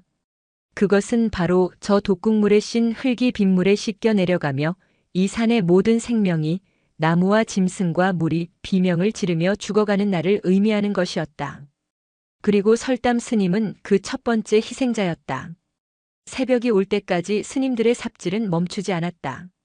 꺾어진 소나무 아래는 거대한 구덩이로 변해 있었고 그 옆으로는 20개가 넘는 파란 드럼통이 흉측한 모습을 드러낸 채 쌓여 있었다. 몇몇 드럼통은 이미 부식이 심해 틈새로 검고 끈적한 액체가 흘러나와 주변 흙을 오염시키고 있었다. 지독한 악취는 계곡의 바람을 타고 산 전체로 퍼져나가는 듯 했다. 스님들은 모두 탈진한 듯 바닥에 주저앉아 거친 숨을 몰아쉬었다. 그들의 승복은 땀과 진흙, 그리고 정체 모를 오염물질로 뒤범벅이 되어 있었다. 이 많은 것을 무경 스님이 망연자실한 표정으로 중얼거렸다. 이것을 어찌해야 한단 말인가. 저자들이 다시 와서 이것을 보고만 있지는 않을 텐데. 그 말에 모두의 시선이 원명 스님에게로 향했다. 이제 와선사는 돌이킬 수 없는 강을 건넜다. 박진수 팀장 일당의 가장 치명적인 비밀을 파헤쳐버린 것이다. 그들은 이 증거를 그리고 이 증거를 본 스님들을 가만두지 않을 것이 분명했다. 원명 스님은 뜬 눈으로 밤을 새웠음에도 조금도 지친 기색이 없었다. 그는 드럼통의 산을 차갑게 내려다보다가 천천히 입을 열었다. 이것은 시작일 뿐이다. 예? 큰 스님, 그게 무슨. 저들이 묻은 죄는 찾았으나 내 제자의 원통함은 아직 풀지 못했다. 노승의 시선이 그들이 출발했던 곳 대웅전 뒤편의 무덤가를 향했다. 설담의 서신에는 분명히 적혀 있었다. 원명 스님의 목소리가 낮게 잠겼다. 자신의 몸이 마지막 증거라고. 스님들은 숨을 삼켰다. 폐기물을 파내는 것과 자신들의 도반이자 사제였던 스님의 무덤을 파내는 것은 차원이 다른 문제였다. 그것은 불교의 예를 넘어 인간으로서의 마지막 도리를 저버리는 듯한 느낌을 주었다. 큰 스님, 하지만 어찌 우리가 설담 스님의 잠드신 곳을. 무경 스님이 차마 말을 잇지 못하고 고개를 저었다. 그때 흑투성이의 정호 스님이 무릎걸음으로 원명 스님 앞에 다가왔다. 그는 이마가 땅에 닿도록 깊이 엎드렸다. 큰 스님, 저에게 그 일을 맡겨주십시오. 정호야. 저는 설담 스님을 오해했습니다. 정호 스님의 목소리가 젖어 있었다. 스님이 규율을 어지럽히고 속세의 정에 얽매여 저를 위태롭게 한다고 그리 원망했습니다. 큰 스님의 총애를 받는 스님을 질투했습니다. 헌데 스님은 이 절과 산을 지키기 위해 홀로 저들과 맞서다 그리 가셨습니다. 정호 스님은 고개를 들었다. 그의 눈은 눈물과 땀으로 범벅이었지만 그 안에는 한치의 흔들림도 없는 결의가 서려 있었다. 그런 스님의 마지막 유지를 제가 어리석은 판단으로 덮어버릴 뻔했습니다. 살인자들의 말에 속아 스님의 마지막 증거를 제 손으로 태워 없애려 했습니다. 이 죄를 어찌 갚아야 할지 모르겠습니다. 그는 다시 이마를 땅에 찧었다. 부디 저에게 속죄할 기회를 주십시오. 설담 스님을 마지막으로 모시는 그 소임, 이 죄인이 맞게 하여 주십시오. 원명 스님은 아무 말 없이 흙바닥에 엎드린 정호 스님의 어깨를 바라보았다. 자신이 가장 아꼈던 제자 설담, 그리고 설담의 그늘에 가려져 늘 두 번째여야 했던 제자 정호. 설담의 죽음이 역설적이게도 정호를 비로소 진정한 수행자로 만들고 있었다. 논리와 합리가 아니라 가장 고통스러운 책임을 짊어지겠다고 나서는 그 모습에서 원명 스님은 설담이 아닌 정호의 모습을 보았다. 일어나게. 큰 스님, 자네가 자네의 사형을 마지막으로 보살펴드리게. 정호 스님은 사형이라는 말에 참았던 울음을 터뜨렸다. 원명 스님은 단우를 돌아보았다. 아이는 이 모든 광경을 뜻은 다 모르지만 그 슬픔과 비장함은 온몸으로 느끼며 서 있었다. 단우야. 예, 큰 스님. 무섭지 않으냐? 단우는 입술을 깨물었다. 무섭습니다. 하지만 스승님은 더 무서우셨을 것 같습니다. 그렇지. 그러셨을 게다. 원명 스님은 아이의 머리를 짚어주려다 흙이 잔뜩 묻은 제 손을 보고 거두었다. 이제 내 스승을 뵈러 가자. 내 스승은 주무시는 것이 아니다. 저 차가운 땅 속에 갇혀 계신 게다. 우리가 스님을 자유롭게 해드려야 한다. 다시 무덤가였다. 동이 트기 시작하며 푸른 새벽빛이 산사를 감쌌다. 어젯밤 원명 스님과 단우가 정성껏 다져 올렸던 봉분. 아이러니하게도 그 단단함이 지금은 가장 큰 장벽이 되어 있었다. 정호 스님이 첫 삽을 뜨기 전 모든 스님이 봉분 앞에 무릎을 꿇고 합장했다. 설담 스님, 저희의 무례를 용서하십시오. 스님의 깊은 뜻을 헤아리지 못한 저희의 어리석음을 용서하십시오. 부디 스님의 원통함을 풀고 이 산을 바로 세울 수 있도록 저희에게 길을 열어주십시오. 원명 스님의 예불이 젖은 새벽 공기 속으로 낮게 퍼져나갔다. 예불이 끝나고 정호 스님이 삽을 들었다. 단우는 차마 그 광경을 보지 못하고 고개를 돌렸다. 서걱. 어제와는 비교도 되지 않는 무겁고 고통스러운 소리가 났다. 정호 스님은 눈물을 흘리며 흙을 파내려갔다. 한 삽 한 삽. 자신의 가슴을 파내는 듯 했다. 얼마나 지났을까? 흙이 아닌 단단한 나무관의 모습이 드러나기 시작했다. 작년 가을 설담 스님을 묻었던 그 모습 그대로였다. 나왔습니다. 정호 스님이 떨리는 목소리로 말했다. 스님들이 모두 달려들어 관을 덮은 흙을 손으로 걷어냈다. 이제 관을 열어야 했다. 설담 스님의 마지막 증거를 확인해야 했다. 하지만 누구도 선뜻 나서지 못했다. 자신들의 도반 사제에 잠든 모습을, 그것도 증거를 찾기 위해 다시 연다는 것은 살아있는 사람들에게는 지옥과도 같은 일이었다. 바로 그때였다. 거기 다들 멈추시오. 절 입구 쪽에서 날카로운 목소리가 정적을 깼다. 스님들이 모두 경악하며 고개를 돌렸다. 그곳에는 박진수 팀장이 서 있었다. 그는 동이 트자마자 현장을 확인하러 온 것인지 아직 등산복 차림 그대로였다. 그의 눈은 파헤쳐진 무덤과 그 옆에 놓인 삽과 곡괭이들을 번갈아 훑고 있었다. 그의 얼굴이 순식간에 분노로 일그러졌다. 이 영감들이. 그는 무덤가로 뛰어오다가 계곡 쪽에서 풍겨오는 역한 냄새를 맡았다. 이 냄새는 그의 시선이 계곡 꺾어진 소나무가 있는 방향으로 향했다. 그의 얼굴이 하얗게 질렸다. 자신이 묻었던 드럼통들.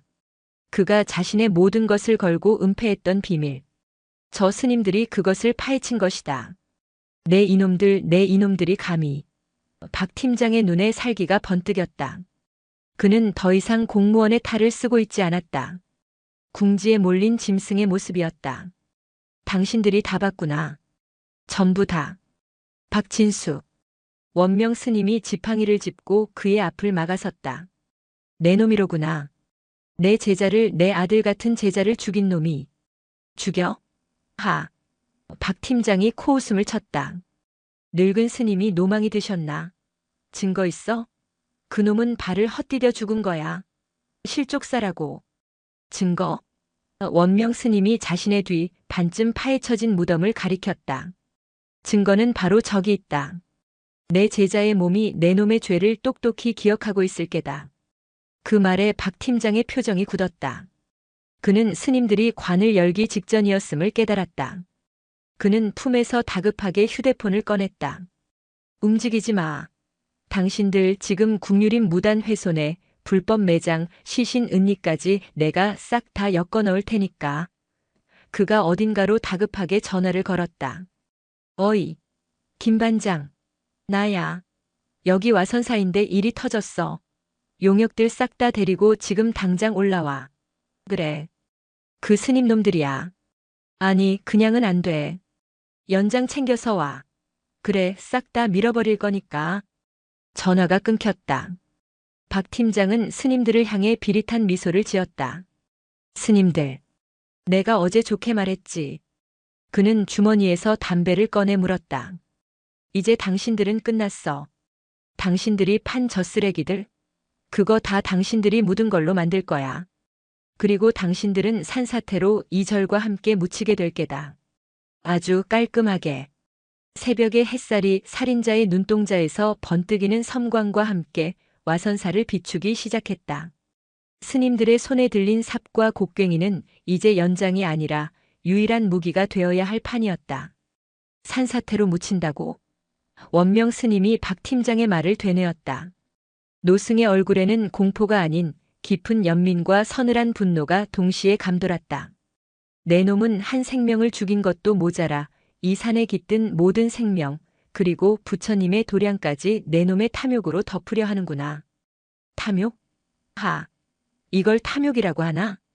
박 팀장은 바닥에 침을 뱉었다. 이게 다 이 낙후된 군을 먹여 살리려는 개발이야, 스님. 세상 물정 모르는 늙은이들 몇몇의 고집 때문에 이 큰 사업을 망칠 순 없지. 설담이 그놈도 내 말을 곱게 들었으면 죽을 일도 없었어. 너무 많이 알았고 너무 뻣뻣했지. 당신들도 마찬가지야. 그때 박 팀장의 휴대폰이 다시 울렸다. 도착했어? 빨라 좋구만. 그래. 정문에서부터 싹 다 막아. 개미 새끼 한 마리 못 빠져나가게. 절 입구 산 아래쪽에서부터 여러 사람의 거친 발소리와 쇳소리가 들려오기 시작했다. 박 팀장이 부른 용역들이었다. 자, 스님들. 박 팀장이 담배를 비벼 껐다. 마지막 기회를 주지. 지금이라도 조용히 짐 싸서 내려가. 저기 저 쓰레기들은 우리가 알아서 처리하고 설담 스님 묘소도 우리가 정성껏 다시 덮어주지. 그리고 당신들은 오늘 본 것을 싹 다 잊는 거야. 그럼 유혈사태는 없을 테니. 스님들은 말없이 손에 든 연장을 고쳐 잡았다. 승복을 입었으나 그들의 눈은 이제 수행자가 아니었다. 자신의 터전과 죽은 도반의 마지막 존엄을 지키려는 싸움꾼의 눈빛이었다. 어허, 이거 곤란하게 됐네.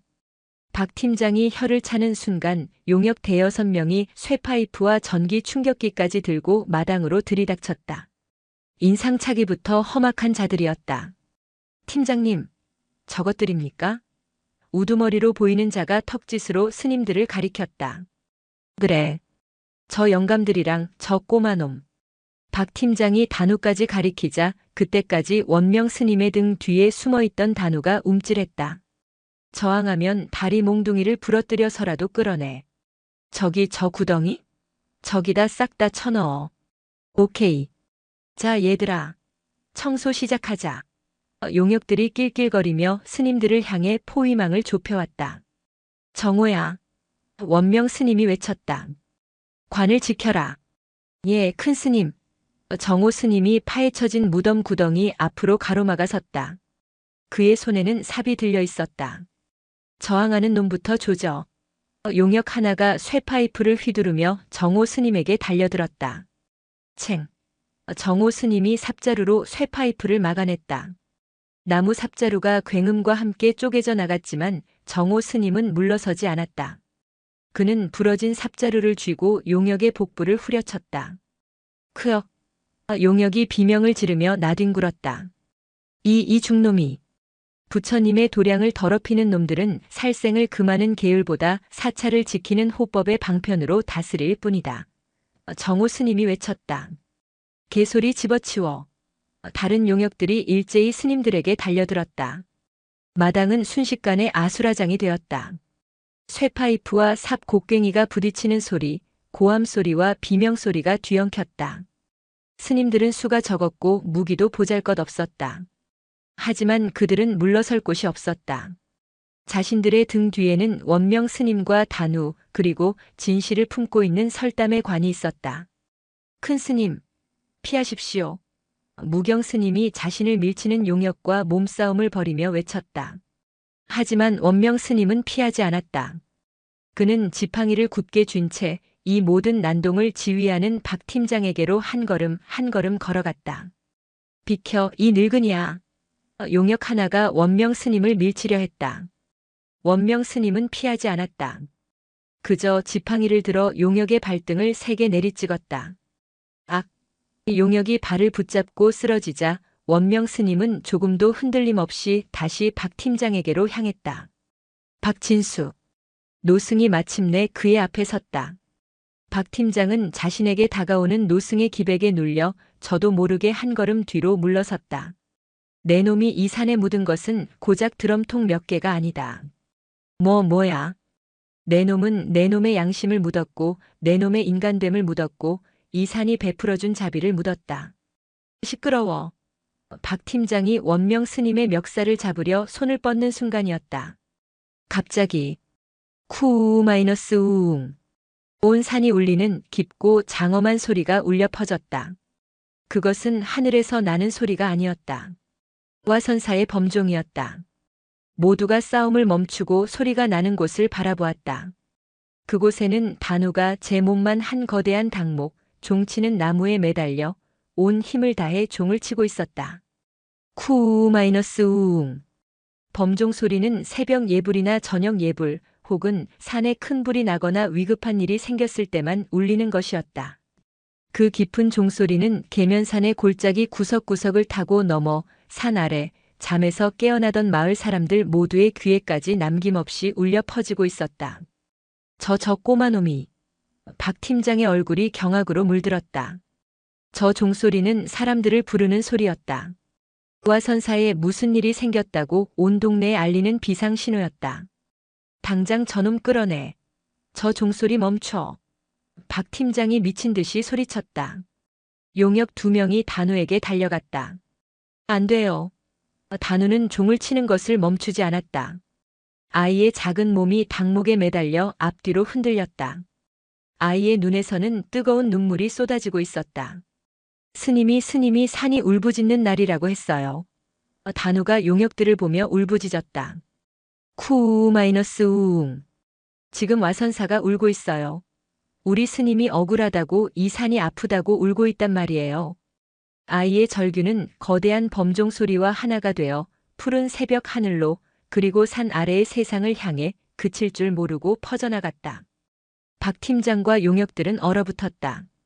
저 종소리를 듣고 마을 사람들이 몰려오기 시작하면 이 모든 것을 산사태로 덮으려던 그들의 계획은 수포로 돌아간다.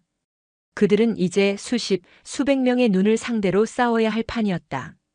와선사의 마당, 파헤쳐진 무덤과 흉측한 드럼통, 그리고 쇠파이프를 든 용역들과 삽을 든 스님들 사이로 진실을 알리는 범종 소리만이 끝없이 울려 퍼지고 있었다. 범종 소리는 단순한 소리가 아니었다. 그것은 거대한 공기 그 자체의 울림이었다. 계면산의 골짜기를 타고 넘은 소리는 산비탈을 훑어내려가 마침내 산 아래의 작은 마을 와야리의 새벽을 깨웠다. 마을에서 가장 먼저 소리를 들은 것은 이장 최노인이었다. 그는 평생을 와선사 아랫마을에서 산 토박이었다. 이 소리는 최노인은 잠자리에서 벌떡 일어났다. 아침 예불 소리와는 달랐다. 짐승의 울부짖음처럼 다급하고 절박하게 이어지는 비상타종. 절에 불이라도 났나? 최 노인은 급히 옷을 꿰어입고 마당으로 뛰쳐나왔다. 그와 동시에 마을 사람들이 하나둘 집에서 쏟아져 나왔다. 이장님, 이 종소리 이거 와선사 아니요? 필시 큰일이 난 게야. 작년 산불 났을 때랑 똑같은 소리요. 최 노인은 와선사 방향 아직 동이 채 트지 않아 푸르스름한 산허리를 노려보았다. 연기는 보이지 않았다. 불이 아니었다. 그렇다면 그의 머릿속에 어제 마을을 훑고 지나갔던 군청의 검은색 지프차와 그 차에서 내렸던 험악한 인상의 사내들이 스쳐 지나갔다. 설담 스님 최 노인은 자신도 모르게 죽은 스님의 이름을 중얼거렸다. 설담 스님은 유독 이 마을 아이들을 아껴 자주 내려와 글도 가르치고 약초도 나눠주곤 했다. 다들 연장 챙기시오. 최 노인이 외쳤다. 절에 무슨 변고가 생긴 게 틀림없소. 가봅시다. 낫과 괭이, 쇠스랑을 든 마을 사람들이 산이 토해내는 거대한 메아리를 따라 파도처럼 와선사를 향해 몰려가기 시작했다. 그 시각 와선사 마당. 박진수 팀장은 자신의 귀를 의심했다. 저 작은 동자승 하나가 자신의 모든 계획을 수포로 돌리고 있었다. 종소리는 그치지 않았다. 쿠 마이너스 우웅. 저 꼬마 새끼 당장 끌어내. 종소리 멈춰. 박 팀장이 미친 듯이 소리쳤다. 용역 2명이 쇠파이프를 들고 단우가 매달려 있는 범종각으로 달려들었다. 안 됩니다. 단우는 울부짖으며 닭목을 놓지 않았다. 아이의 작은 몸이 거대한 닭목에 이리저리 휘둘리면서도 필사적으로 종을 울렸다. 막아라. 원명 스님이 외쳤다. 지금 저 아이가 저 종소리가 와선사의 유일한 희망이었다. 스님들은 더 이상 방어만 하지 않았다. 그들은 범종각을 지키기 위해 그리고 관을 지키기 위해 용역들을 향해 달려들었다. 이 중놈들이 단체로 미쳤나? 용역들이 당황했다. 그저 힘없는 늙은이들인 줄 알았는데 그들의 눈빛에는 죽음조차 두려워하지 않는 결기가 서려 있었다. 가장 앞을 막아선 것은 정호 스님이었다. 그는 부러진 삽자루를 창처럼 쥐고 범종각으로 향하는 길목을 막아섰다. 더 이상 부처님의 도량을 더럽히지 마라. 비켜 이 새끼야. 용역이 쇠파이프를 휘둘렀다. 정호 스님은 그것을 피하지 않고 어깨로 받아내며 파고들었다. 어깨에 격통이 밀려왔지만 그는 부러진 삽자루 끝으로 용역의 명치를 찍었다. 용역이 숨을 아으며 쓰러졌다. 이 독한 놈. 내 놈들이 설담 스님께 가한 고통에 비하면 이것은 먼지 한 톨에도 미치지 못한다. 정호 스님은 피를 토하듯 외치며 달려드는 다른 용역을 향해 몸을 날렸다. 그는 자신의 죄책감을, 분노를 그렇게 쏟아내고 있었다. 이 모든 광경을 지켜보던 박진수 팀장은 이제 시간이 없음을 깨달았다. 마을 사람들이 들이닥치기 전에 이 모든 것을 끝내야 했다. 그의 눈이 파헤쳐진 무덤 구덩이 속 뚜껑이 열리기 직전인 설담의 관에 꽂혔다. 증거. 저 늙은이가 말한 증거. 저 시체. 박 팀장은 직감했다. 저 관이 열리는 순간 자신은 끝장이다. 그는 계획을 바꿨다. 거기 멍청하게 싸우지 마. 그가 싸우고 있는 용역들에게 소리쳤다. 종은 내버려둬. 저기 저 관으로 가. 예. 팀장님, 저 관을 부숴버리든 들고 튀든 해. 당장. 그의 목적은 이제 은폐가 아니었다. 증거인멸이었다. 살아있는 증인인 스님들을 제압하는 것보다 죽어있는 가장 확실한 증거인 설담의 몸을 없애는 것이 급선무였다. 그 말을 알아들은 용역 2~3명이 스님들과의 싸움을 피해 관을 향해 달려들었다. 큰 스님, 저놈들이. 무경 스님이 막으려 했지만 다른 용역에게 발이 걸려 넘어졌다. 원명 스님은 그들이 관에 손을 대려는 것을 보았다. 자신의 제자. 살아서는 자신을 원망케 하더니 죽어서까지 저들에게 훼손당하게 내버려 둘 수는 없었다. 이만도 못한 놈들. 노승은 평생 입에 담지 않았던 거친 욕설을 내뱉으며 육중한 죽장을 휘둘렀다. 지팡이가 바람을 가르는 소리와 함께 용역의 등을 내리쳤다. 악! 감히 내 제자의 몸에 손을 대려 하느냐. 원명 스님은 더 이상 고고한 노승이 아니었다. 자식의 무덤을 파헤치려는 원수 앞에 선 늙은 아비의 모습이었다. 그때였다. 범종각에서 종을 치던 단우가 그 광경을 보았다. 자신의 스승님, 자신이 그토록 사랑했던 설담 스님의 관을 저 험악한 자들이 부수려 하고 있었다. 안 돼. 단우는 닭목에서 뛰어내렸다. 그리고는 어디서 그런 힘이 났는지 아까 스님들이 파헤쳐 놓았던 그 흉측한 파란색 드럼통 하나를 향해 달려갔다. 뚜껑이 살짝 열려 악취가 새어나오고 있는 드럼통이었다. 만지지 마세요. 단우가 울부짖으며 젖은 흙바닥에 나뒹굴던 드럼통을 발로 찼다. 그리고 온몸으로 밀기 시작했다. 드럼통은 아이의 힘으로는 굴러가지 않을 듯 했지만 마당이 절묘하게 관 쪽으로 기울어져 있었다. 우리 스님 몸에 손대지 마세요. 단우의 절규와 함께 드럼통이 쿵 소리를 내며 구르기 시작했다. 파란색 독극물통이 끈적한 검은 액체를 질질 흘리며 관을 덮치려던 용역들을 향해 굴러갔다. 으악! 저게 뭐야? 독극물이다. 피해. 용역들은 쇠파이프도 내팽개치고 자신들을 향해 굴러오는 죽음의 통을 피해 혼비백산 달아났다. 그들 역시 저것이 무엇인지 얼마나 무서운 것인지 알고 있었다.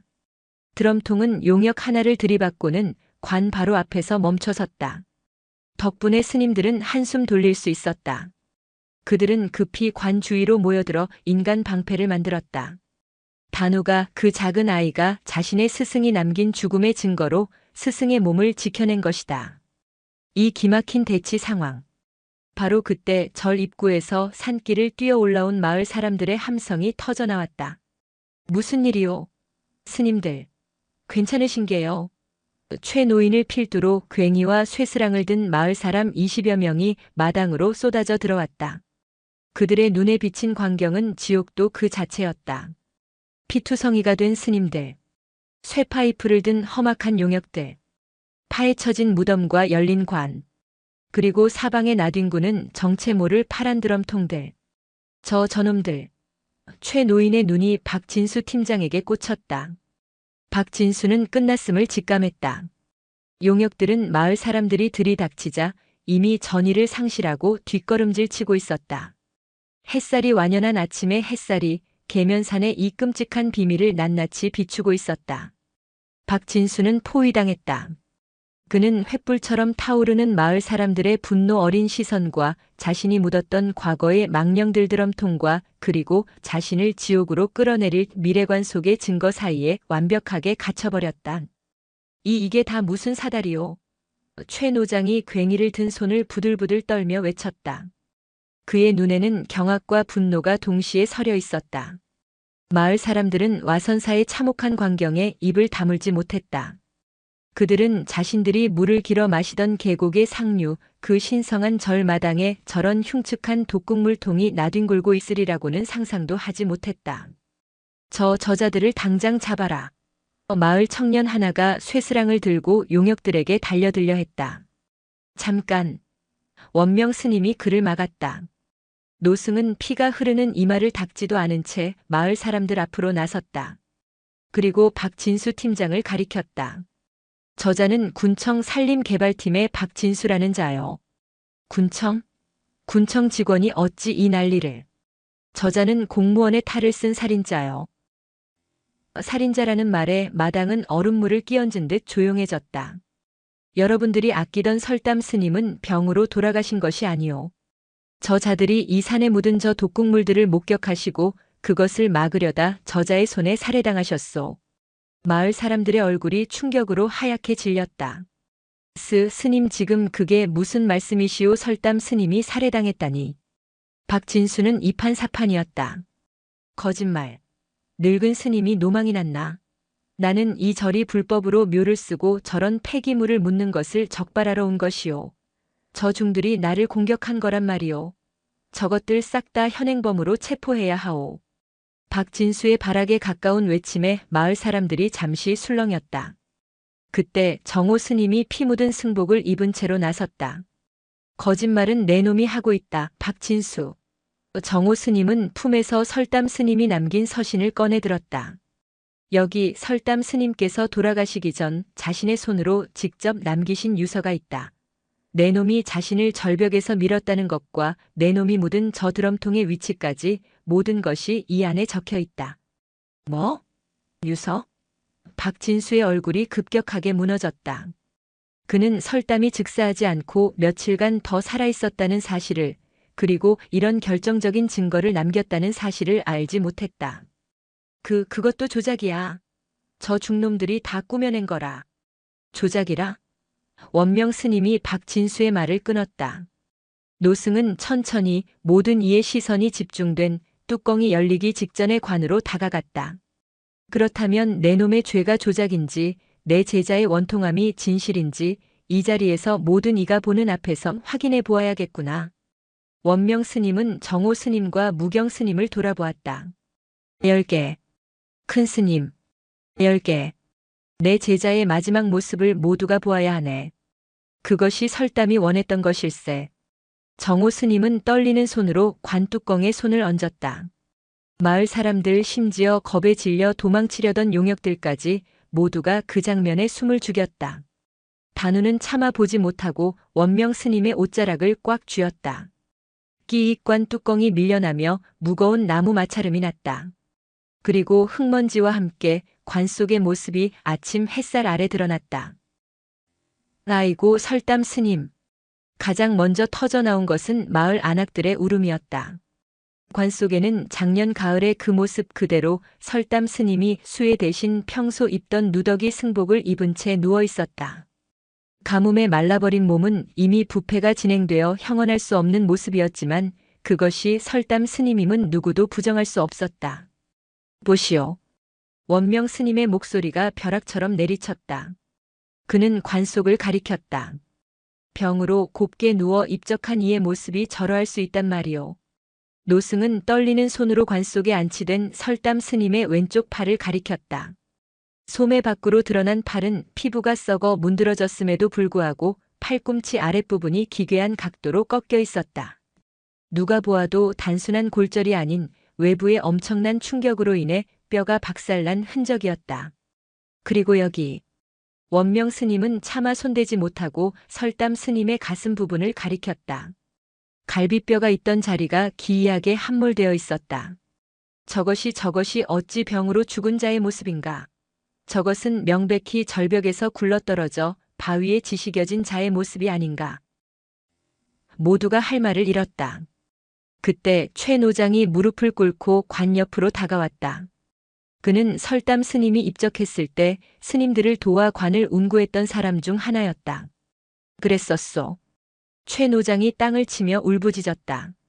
내가 그때 스님 몸이 이상타했었소. 가문병으로 돌아가신 분이 어찌 이리 뼈가 상하셨나 그저 오래 앓으셔서 그런가 보다 그리 넘겼는데 아이고 스님. 이 원통한 일을 이 무지한 늙은이가 몰라 배웠소. 거짓말 다 거짓말이야. 박진수가 공포에 질려 뒷걸음질 쳤다. 그의 눈에는 더 이상 오만함이 남아있지 않았다. 오직 관 속의 망령이 자신을 노려보는 듯한 공포뿐이었다. 내 놈이. 마을 청년이 쇠스랑을 들고 박진수에게 달려들었다. 내 놈이 우리 스님을, 이 산을 잡아라. 저놈 잡아. 마을 사람들의 분노가 폭발했다. 박진수는 도망치려 했지만 이미 수십 명의 마을 사람들에게 포위된 뒤였다. 그는 발이 엉켜 진흙탕에 나뒹굴었다. 용역들은 이미 뿔뿔이 흩어져 산 아래로 도망친 지 오래였다. 이거 못 나. 나는 군청 공무원이야. 박진수가 발악했지만 성난 마을 사람들은 그를 밧줄로 꽁꽁 묶어버렸다. 싸움은 끝났다. 살인자는 붙잡혔다. 진실은 드러났다. 마당에는 박진수의 발악하는 소리 대신 마을 사람들의 울음소리와 단우의 서러운 흐느낌 소리만이 가득 찼다. 원명 스님은 더 이상 분노하지 않았다. 그는 텅 빈 눈으로 1년 만에 다시 세상에 나온 제자의 참혹한 모습을 내려다보았다. 노승은 천천히 자신의 떨리는 손을 뻗어 제대로 감기지 않았던 설담의 눈꺼풀을 아침 햇살 속에서 조용히 쓸어 감겨주었다. 설담아. 노승의 입에서 피와 흙먼지가 섞인 한 맺힌 탄식이 새어나왔다. 이제 되었다. 이제 그만 쉬거라 내 제자야. 종소리와 고함소리가 멎은 와선사에는 이내 더 큰 소란이 밀어닥쳤다. 종소리를 듣고 마을 사람들이 신고한 덕에 1시간이 채 되지 않아 산 아래에서 경찰차의 사이렌 소리가 요란하게 울려왔다. 경찰들은 밧줄에 묶여 짐승처럼 으르렁대는 박진수와 사방에 나뒹구는 맹독성 드럼통 그리고 그 옆에 놓인 열린 관과 그 안에 시신 마지막으로 피투성이가 된 스님들과 농기구를 든 마을 사람들을 보고는 경악을 금치 못했다. 사건은 일사천리로 진행되었다. 군청 산림개발팀장 박진수는 살인 및 사체 유기 그리고 불법 폐기물 매립 혐의로 현장에서 즉시 체포되었다. 그가 산사태로 덮어버리려 했던 모든 범죄의 증거가 그것도 수십 명의 목격자 앞에서 낱낱이 드러난 뒤였다. 와선사 마당은 삽시간에 통제선이 쳐지고 경찰과 환경부에서 나온 조사관들로 북적였다. 조사관들은 방호복을 입고 드럼통에 시료를 채취하며 혀를 내둘렀다. 이건 맹독성 공업용 폐기물입니다. 이게 다 산으로 스며들었다면 이 산 전체가 죽음의 땅이 될 뻔했습니다. 그들의 조사는 충격적인 사실을 추가로 밝혀냈다. 작년 가을 유례 없던 가뭄에 절의 우물물이 마르고 사람들이 원인 모를 병에 시달렸던 것. 그것은 단순한 가뭄 때문이 아니었다. 이미 몇 년 전부터 박진수 일당이 몰래 묻어온 폐기물에서 흘러나온 독극물이 가뭄으로 농도가 짙어져 계면산의 수맥을 오염시켰기 때문이었다. 설담 스님은 그 병의 원인을 찾기 위해 산을 헤매다 진실을 마주했고 그 진실 때문에 희생된 첫 번째이자 마지막 증인이었던 것이다. 정호 스님은 경찰 조사를 받으며 모든 것을 털어놓았다. 자신이 설담 스님을 오해했던 것, 박진수의 협박에 못 이겨 무덤을 이장하여 사건을 덮으려 했던 자신의 어리석음까지도. 그의 솔직한 자백은 오히려 설담의 유서와 모든 증거를 뒷받침하는 가장 강력한 증언이 되었다. 오후가 되어서야 소라는 겨우 잦아들었다. 설담 스님의 시신은 검시를 위해 경찰의 손에 정중히 수습되어 산을 내려갔다. 스님들과 마을 사람들은 시신을 실은 차가 산모퉁이를 돌아 사라질 때까지 오래도록 합장한 채 서 있었다. 모든 것이 끝나고 조사관들마저 철수한 와선사에는 싸움의 흔적과 땅을 파헤친 상처만이 흉물스럽게 남아 있었다. 원명 스님은 대웅전 툇마루에 멍하니 앉아 있었다. 그의 곁에는 아침에 그 소동 이후 한마디도 하지 않고 웅크리고 있던 단우가 함께 앉아 있었다. 아이의 눈은 울음으로 퉁퉁 부어 있었다. 한참의 침묵이 흘렀다. 바람이 파헤쳐진 흙냄새와 독극물의 역한 냄새를 싣고 불어왔다. 단우야. 원명 스님이 먼저 입을 열었다. 무서웠지. 단우는 대답 대신 고개만 작게 끄덕였다. 아이는 관 속에서 보았던 스승의 모습을 떠올리려 애썼다. 하지만 자꾸만 그 끔찍한 모습 대신 살아생전 자신을 보며 웃어주던 설담 스님의 환한 얼굴만 떠올라 가슴이 더 미어졌다. 큰 스님. 단우가 겨우 목소리를 냈다. 스님 정말 돌아가신 거 맞지요? 그것은 질문이 아니었다. 이제야 비로소 스승의 죽음이 병이 아닌 폭력이었음을, 그리고 그 죽음이 돌이킬 수 없는 현실임을 10살배기 아이가 받아들이는 과정이었다. 원명 스님은 대답 대신 흙과 피가 엉겨붙은 자신의 손을 내려다보았다. 나는. 노승의 목소리가 갈라졌다.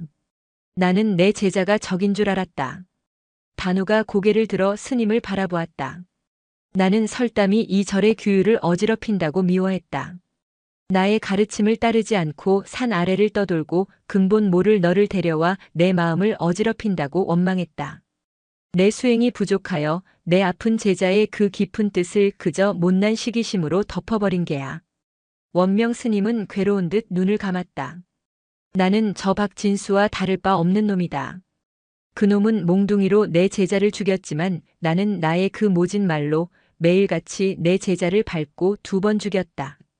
노승의 어깨가 자신이 짊어진 산의 무게만큼이나 무겁게 파르르 떨리고 있었다. 그때 단우가 작은 손을 뻗어 원명 스님의 흑투성이 손등 위에 자신의 손을 살포시 얹었다. 아닙니다, 큰 스님. 원명 스님이 놀라 눈을 떴다. 단우가 퉁퉁 부은 눈으로 자신을 올려다보고 있었다. 설담 스님께서 그러셨어요.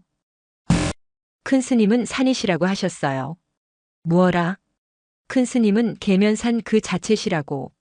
산은 겉은 차갑고 높고 무서워서 가까이 가기 어렵지만 그 안에 온갖 나무와 풀벌레, 짐승들을 다 품고 있어서 우리가 그 산에 발 딛고 살 수 있는 것이라고. 큰 스님이 안 계시면 와선사도 우리도 뿌리 내릴 곳이 없는 거라고 그렇게 말씀하셨어요. 원명 스님은 숨이 멎는 듯 했다. 자신이 그토록 원망했던 제자가 자신을 그렇게 바라보고 있었단 말인가. 문득 아침에 미처 다 읽지 못했던 설담의 서신 뒷부분이 떠올랐다. 원명 스님은 떨리는 손으로 품속에서 피와 땀에 젖은 설담의 유서를 다시 꺼내 펼쳤다. 아침에는 분노에 눈이 멀어 살인과 드럼통에 대한 앞부분만 읽었었다. 하지만 그 뒷장에는 설담의 진짜 마음이 적혀 있었다. 스님, 부디 제가 일이 되었다고 하여 원망과 분노로 남은 생을 보내지 마시옵소서. 저를 민 것은 박진수이나 제가 이 업보를 만난 것은 산의 비명을 외면한 저의 죄이기도 합니다. 스님, 제가 단우를 데려온 것은 단순히 아이가 가여워서가 아닙니다. 그 아이는 스님의 가르침을 이을 아이이기 때문입니다. 스님께서는 저에게 법을 가르치셨습니다. 세상의 이치와 흔들리지 않는 규율을 가르치셨습니다. 저는 그 아이에게 흙을 가르치고자 했습니다. 발표도 싹을 틔우는 생명과 모든 것을 품어내는 자비를 가르치고 싶었습니다. 하지만 법이 없는 흙은 진흙탕일 뿐이고 흙이 없는 법은 메마른 돌멩이일 뿐입니다. 부디 저 대신 저의 흙이 될 이 아이를 스님의 거대한 산이 마지막으로 품어주시옵소서. 불초 제자 설담 마지막으로 합장하옵니다. 편지가 원명 스님의 손에서 떨어졌다. 노승은 그제야 깨달았다. 설담이 단우를 데려온 것은 자신을 거역한 것이 아니라 자신을 완성시키기 위함이었음을. 자신이 평생을 세운 원칙이라는 산에 제자가 자비라는 흙을 덮어 비로소 생명이 자라나는 진짜 산을 만들고자 했음을. 원명 스님은 곁을 보았다. 단우는 그 기나긴 하루의 끝에서 마침내 모든 긴장이 풀린 듯 툇마루 기둥에 기댄 채 작은 숨을 내쉬며 잠들어 있었다. 원명 스님은 천천히, 아주 천천히 흙과 피와 눈물로 얼룩진 자신의 거친 손을 들어 올렸다. 그리고 어제 아침 그토록 꾸짖었던 그 아이의 머리 위에 이번에는 망설임 없이 자신의 크고 따뜻한 손을 얹었다. 그래 설담아. 노승의 눈에서 뜨거운 눈물 한 방울이 잠든 아이의 뺨 근처로 떨어졌다. 내가 남긴 이 흙을 이 늙은 산이 이제야 비로소 품으마. 사건의 폭풍이 휩쓸고 지나간 와선사는 깊은 상처를 입은 채 고립되었다. 경찰의 통제선이 절 입구를 막아섰고 산사는 졸지에 세상의 가장 뜨거운 현장이 되었다. 신문과 방송에서는 연일 계면산 불법 폐기물 매립 사건과 수행승 살해 사건을 대서특필했다. 환경단체, 기자, 심지어 호기심에 가득 찬 구경꾼들까지 산 아래로 몰려들었지만 그 누구도 통제선 안으로 들어올 수는 없었다. 와선사는 그렇게 세상으로부터 분리된 섬이 되었다. 그리고 그 섬 안에서 진짜 싸움이 시작되고 있었다. 그것은 사람과의 싸움이 아니었다. 산의 상처를 치유하기 위한 처절한 사투였다. 환경부와 군청에서 파견된 전문 인력들이 방호복을 입고 절마당을 오갔다. 그들의 임무는 박진수 일당이 묻은 20개가 넘는 드럼통을 수거하고 그 주변에 오염된 흙을 모두 걷어내는 것이었다. 이쪽은 오염도가 심각합니다. 최소 5m는 파내야 합니다. 이 흙은 전부 특수 폐기물로 처리해야 합니다. 이 산에서는 단 한 줌도 남겨선 안 됩니다. 포크레인이 산사를 울리는 굉음을 내며 꺾어진 소나무 아래를 파헤치기 시작했다. 그곳은 설담 스님이 목숨을 잃은 바로 그 자리였다. 맹독을 품은 검은 흙이 덤프트럭에 실려 나갈 때마다 스님들은 마치 자신들의 살점이 뜯겨나가는 듯한 고통을 느꼈다. 설담 스님의 무덤이 있던 자리도 검시를 위해 시신이 수습된 이후 텅 빈 구덩이로 남아 있었다. 절의 마당과 뒤편은 거대한 수술 자국처럼 붉은 속살을 드러낸 채 방치되었다. 이 모든 과정을 묵묵히 지켜보며 함께 일하는 이가 있었다. 정호 스님이었다. 그는 경찰 조사가 끝난 직후부터 방호복을 입은 작업자들을 그림자처럼 따라다녔다. 스님, 여긴 위험합니다. 안으로 들어가 계십시오. 작업 반장이 만류했지만 정호 스님은 고개를 저었다. 내가 해야 할 일이요. 그는 방호복도 마스크도 없이 오직 맨손과 사판자루로 포크레인의 거대한 삼날이 미처 닿지 않는 바위 틈 나무뿌리 사이에 박힌 오염된 흙을 파내기 시작했다. 그것은 속죄였다. 자신이 협상을 위해 덮으려 했던 진실.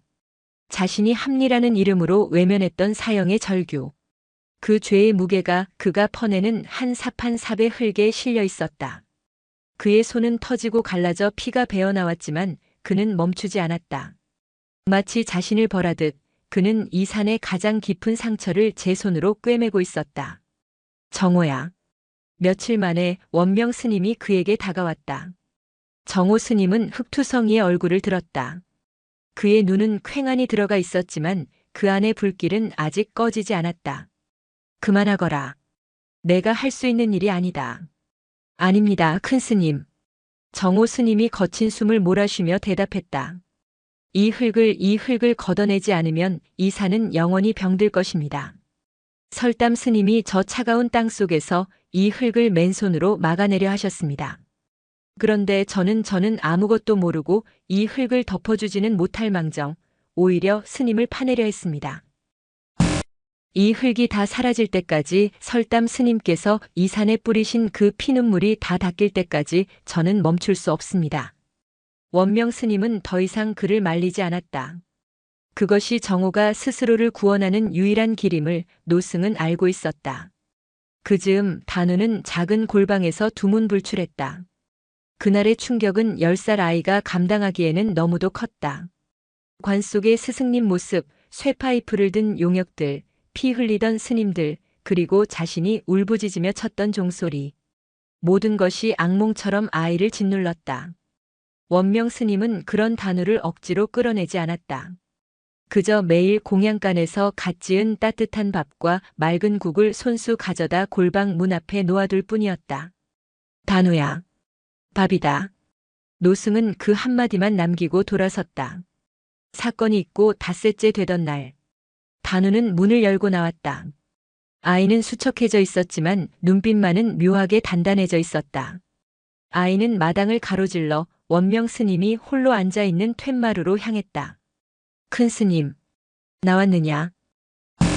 단우는 원명 스님 앞에 섰다.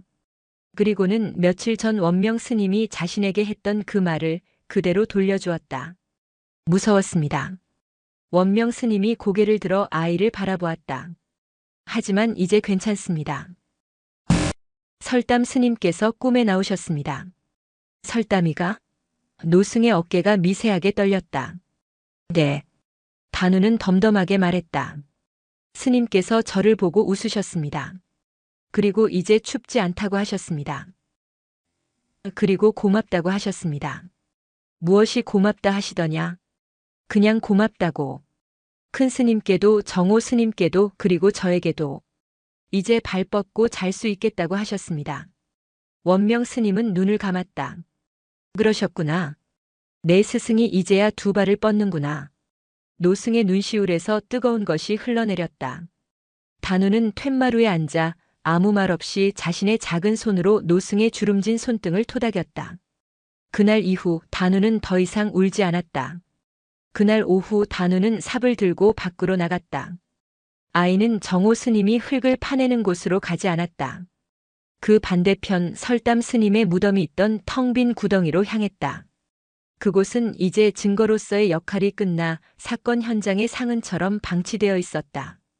단우는 구덩이 옆 그날 아침 자신이 심하게 꾸짖음 들었던 그 연보라색 들꽃이 있던 자리를 바라보았다. 들꽃은 그날의 아수라장 속에서 사람들의 발에 짓밟혀 흔적도 없이 사라져 있었다. 단우는 묵묵히 삽질을 시작했다.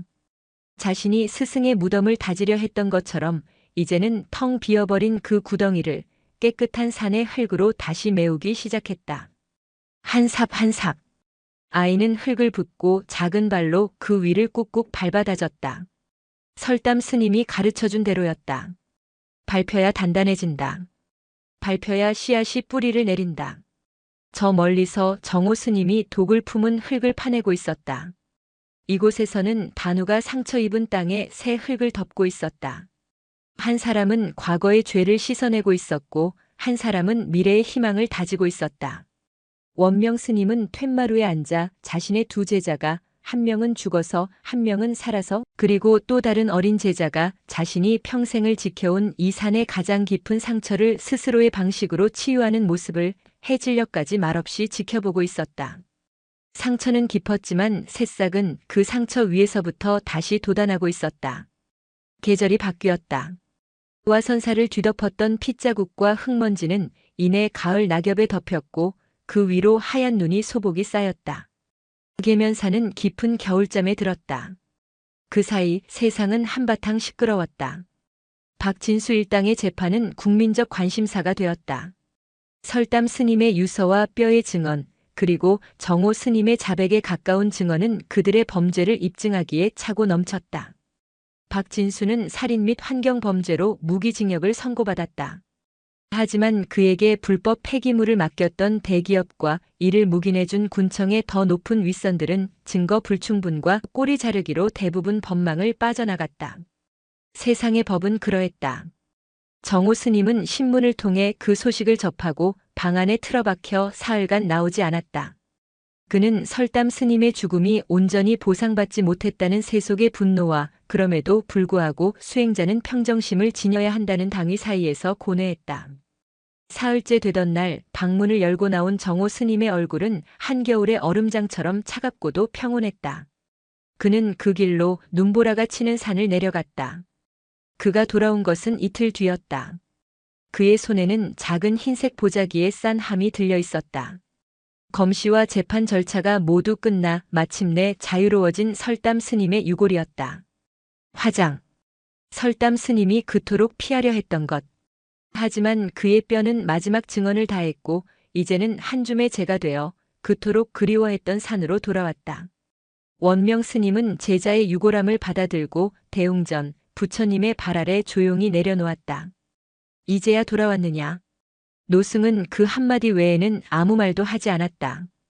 그날부터 와선사에는 설담 스님을 위한 새 스님의 천도제가 시작되었다.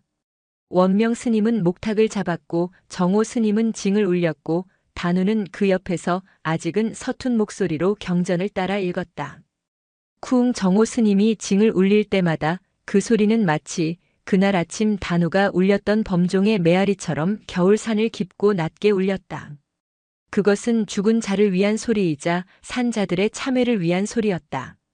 와선사의 겨울은 유난히 길고 추웠다. 독극물을 파내 갔던 그 거대한 구덩이는 마치 산의 살점이 뜯겨나간 상처처럼 눈이 쌓이지도 녹지도 못한 채 얼어붙어 있었다. 원명 스님과 단우의 일과도 달라졌다. 원명 스님은 더 이상 단우에게 마당을 쓸거나 장작을 패는 힘든 일을 시키지 않았다. 대신 매일 아침 자신의 방으로 불렀다. 방 안에는 설담 스님이 남긴 낡은 붓과 벼루가 놓여 있었다. 먹을 갈 거라. 단우는 작은 손으로 묵묵히 먹을 갈았다. 원명 스님은 그 시간 동안 설담의 유서를 꺼내 조용히 읽어 내려갔다. 특히 산과 흙에 대한 마지막 구절을. 단우야. 예, 큰 스님. 내 스승은 나를 산이라 했다. 너를 흙이라 했고. 네. 들었습니다. 나는 여태 산은 높고 단단해야만 하는 줄 알았다. 흔들리지 않고 변하지 않는 것. 그것이 법이라 믿었다. 원명 스님은 창밖, 눈 덮인 산을 바라보았다. 허나 내 스승이 옳았다. 흙이 없는 산은 그저 돌무더기에 불과하다. 생명을 품지 못하는 산은 죽은 산이다. 원명 스님은 붓을 들었다. 그리고는 화선지에 자신이 평생 써왔던 날카롭고 강건한 필체가 아닌 부드럽고 둥근 필체로 한 글자를 써내려갔다. 흑토. 나는 너에게 법을 가르칠 수가 없다. 내 법은 이미 메마른 돌멩이가 되었으니 대신 내가 나에게 흙이 되는 법을 가르쳐다오. 큰 스님, 내가 설담이 대신 이 늙은 산에게 생명을 품는 법을, 자비를 베푸는 법을, 그리고 용서하는 법을 가르쳐다오. 11살의 동자승은 이른의 노스승이 내미는 그 무겁고도 간절한 청을 아무 말 없이 더욱더 힘주어 먹을 가는 것으로 대답했다. 방 안에는 먹향기와 함께 서로 다른 두 세대의 침묵이 따뜻하게 녹아들고 있었다. 천도제가 끝나는 마지막 날, 정호 스님이 유골함을 들고 일어섰다. 큰 스님, 스님을 모셔야겠습니다. 원명 스님이 물었다. 어디에 모시려 하느냐? 그 아이가 메운 흙구덩이에 다시 묻으려 하느냐? 아닙니다. 정호 스님이 고개를 저었다. 스님은 땅속에 갇혀 계실 분이 아닙니다. 이 산 전체를 지켜보실 수 있는 곳이어야 합니다. 정호 스님이 향한 곳은 설담의 무덤이 있던 자리가 아니었다. 그는 대웅전 뒤편 언덕, 봄이면 가장 먼저 햇살이 들고 와선사 마당과 저 멀리 산 아래 마을까지 한눈에 내려다 보이는 작은 터로 향했다. 그곳은 지난 봄 단우가 처음으로 원명 스님에게 꾸지람을 들었던 그 이름 모를 연보라색 들꽃이 피어났던 바로 그 자리였다. 원명 스님과 단우는 말없이 정호 스님을 도왔다. 세 사람은 추위에도 아랑곳하지 않고 산에서 돌을 날라왔다. 그리고 그 자리에 설담 스님을 위한 작은 석종부도 스님의 사리를 모시는 돌탑을 쌓기 시작했다. 가장 아래에 큰 돌을 놓고 그 위에 유골함을 안치하고 다시 그 위로 세 사람의 마음을 담은 돌들이 하나씩 하나씩 쌓여갔다. 눈이 그치고 겨울 하늘이 모처럼 푸르게 열렸다. 새 스님은 흙과 먼지로 범벅이 된 채 마침내 완성된 작은 돌탑 앞에 섰다. 정오 스님이 자신의 사형을 향해 가장 먼저 깊이 절을 올렸다. 형님. 그는 설담을 처음 만났던 날을 떠올렸다. 늘 자신보다 한 발 앞서 더 넓게 보았던 스승 같은 사형. 이제 어둠 속에 갇히지 마시고 이 가장 높은 곳에서 저희가 형님의 뜻을 잊지 않는지 이 산을 제대로 지켜내는지 두 눈 부릅뜨고 지켜봐 주십시오. 정오 스님은 그 겨울 자신의 마음속에 남아있던 마지막 질투와 원망의 찌꺼기를 그렇게 눈물과 함께 흘려보냈다. 겨울산은 그들의 울음소리를 묵묵히 받아주고 있었다. 다시 봄이 왔다. 설담 스님의 일주기가 돌아왔다. 계면산은 그 1년 사이 많이 변해 있었다. 우화선산은 더 이상 지도에도 나오지 않는 작은 절이 아니었다. 설담 스님의 희생과 스님들이 지켜낸 산의 이야기는 세상에 큰 울림을 주었다. 계면산 살리기 운동이 벌어졌고 독극물을 파내갔던 그 거대한 상처에는 전국 각지에서 보내온 수천 그루의 어린 묘목이 심겼다. 그것은 이제 상처가 아니라 새 생명이 자라나는 땅이라 불렸다. 우화선산은 다시 문을 열었다. 하지만 절은 예전처럼 고요하지 않았다. 주말이면 그날의 상흔을 기억하고 새로 심긴 묘목을 돌보기 위해 산에 오르는 사람들의 발길이 끊이지 않았다. 그들은 더 이상 불자가 아니라 산을 지키는 사람들이었다. 절의 모습도 변했다. 원명 스님은 주실 자리를 정오 스님에게 물려주고 대웅전 뒤편 설담 스님의 작은 돌탑부도 곁을 지키는 탑전지기 노스님이 되었다. 그는 더 이상 호통을 치지 않았다. 그저 찾아오는 이들에게 따뜻한 차 한 잔을 내어주며 설담이 자신에게 들려주었던 흙과 생명의 이야기를 들려줄 뿐이었다. 정오 스님은 와선사의 새로운 주지가 되었다. 그는 재판이 끝난 후 세상의 법이 가진 한계를 뼈저리게 느꼈다. 그는 더 이상 경전 속에만 머무르지 않았다. 그는 환경단체와 연대하고 군청의 부조리를 감시하며 설담 스님이 지키려 했던 산을 지키기 위해 그 누구보다 치열하게 세상 속에서 싸우는 호법의 승려가 되었다. 그리고 단우는 12살이 되었다. 아이의 얼굴에는 그늘 대신 설담 스님을 닮은 맑고 너그러운 미소가 자리 잡았다. 단우는 절을 찾는 아이들에게 그날의 이야기를 들려주는 작은 안내자가 되었다. 이곳이요? 단우는 새로 심긴 묘목들 사이 아직도 군데군데 붉은 흙이 남아있는 공터를 가리켰다. 여기가 우리 산이 가장 아팠던 곳이에요. 아이들은 믿을 수 없다는 듯 그 작은 숲을 바라보았다. 하지만 괜찮아요. 단우가 웃었다. 우리 스승님이 그러셨거든요. 모든 생명은 밟히고 아파야 더 단단하게 뿌리를 내린다고요. 그날 오후 설담 스님의 일주기 다래가 열렸다. 작은 돌탑 앞 원명 스님과 정오 스님 그리고 단우가 나란히 섰다. 그들 뒤로는 산을 사랑하는 수많은 이들이 함께하고 있었다. 큰 스님. 다래가 끝날 무렵 단우가 원명 스님의 옷소매를 끌었다. 예? 저기 저것 좀 보세요. 단우가 가리킨 곳은 지난 겨울 새 스님이 함께 쌓았던 설담 스님의 돌탑. 그 돌틈새였다. 원명 스님의 눈이 커졌다. 정오 스님도 숨을 삼켰다. 그곳에 차가운 돌틈을 비집고 작고 연약한 순 하나가 돋아나 있었다. 그리고 그 끝에 아주 작은 꽃망울을 맺고 있었다. 1년 전 원명 스님의 불호령을 불렀던 바로 그 연보라색 들꽃이었다. 어쩌면 작년 봄 단우가 그 자리에 꿇어앉아 울었을 때 혹은 그날의 아수라장 속에서 그 꽃의 씨앗 하나가 이 돌틈으로 날아들었던 것일까? 알 수 없었다. 분명한 것은 그 연약한 생명이 죽음의 상징이었던 돌탑, 그 가장 단단한 틈을 뚫고 다시 살아나 피어나고 있다는 것이었다. 원명 스님은 그 꽃을 꺾으려 하지 않았다.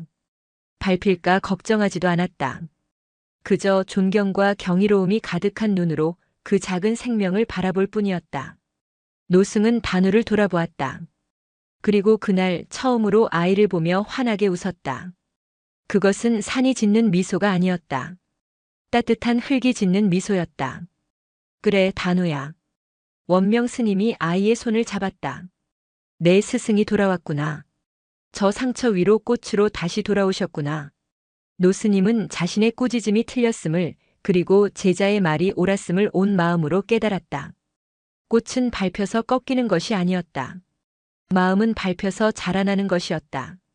그리고 상처는, 가장 아픈 상처는 새로운 생명이 피어나는 가장 단단한 터전이 되는 것이었다.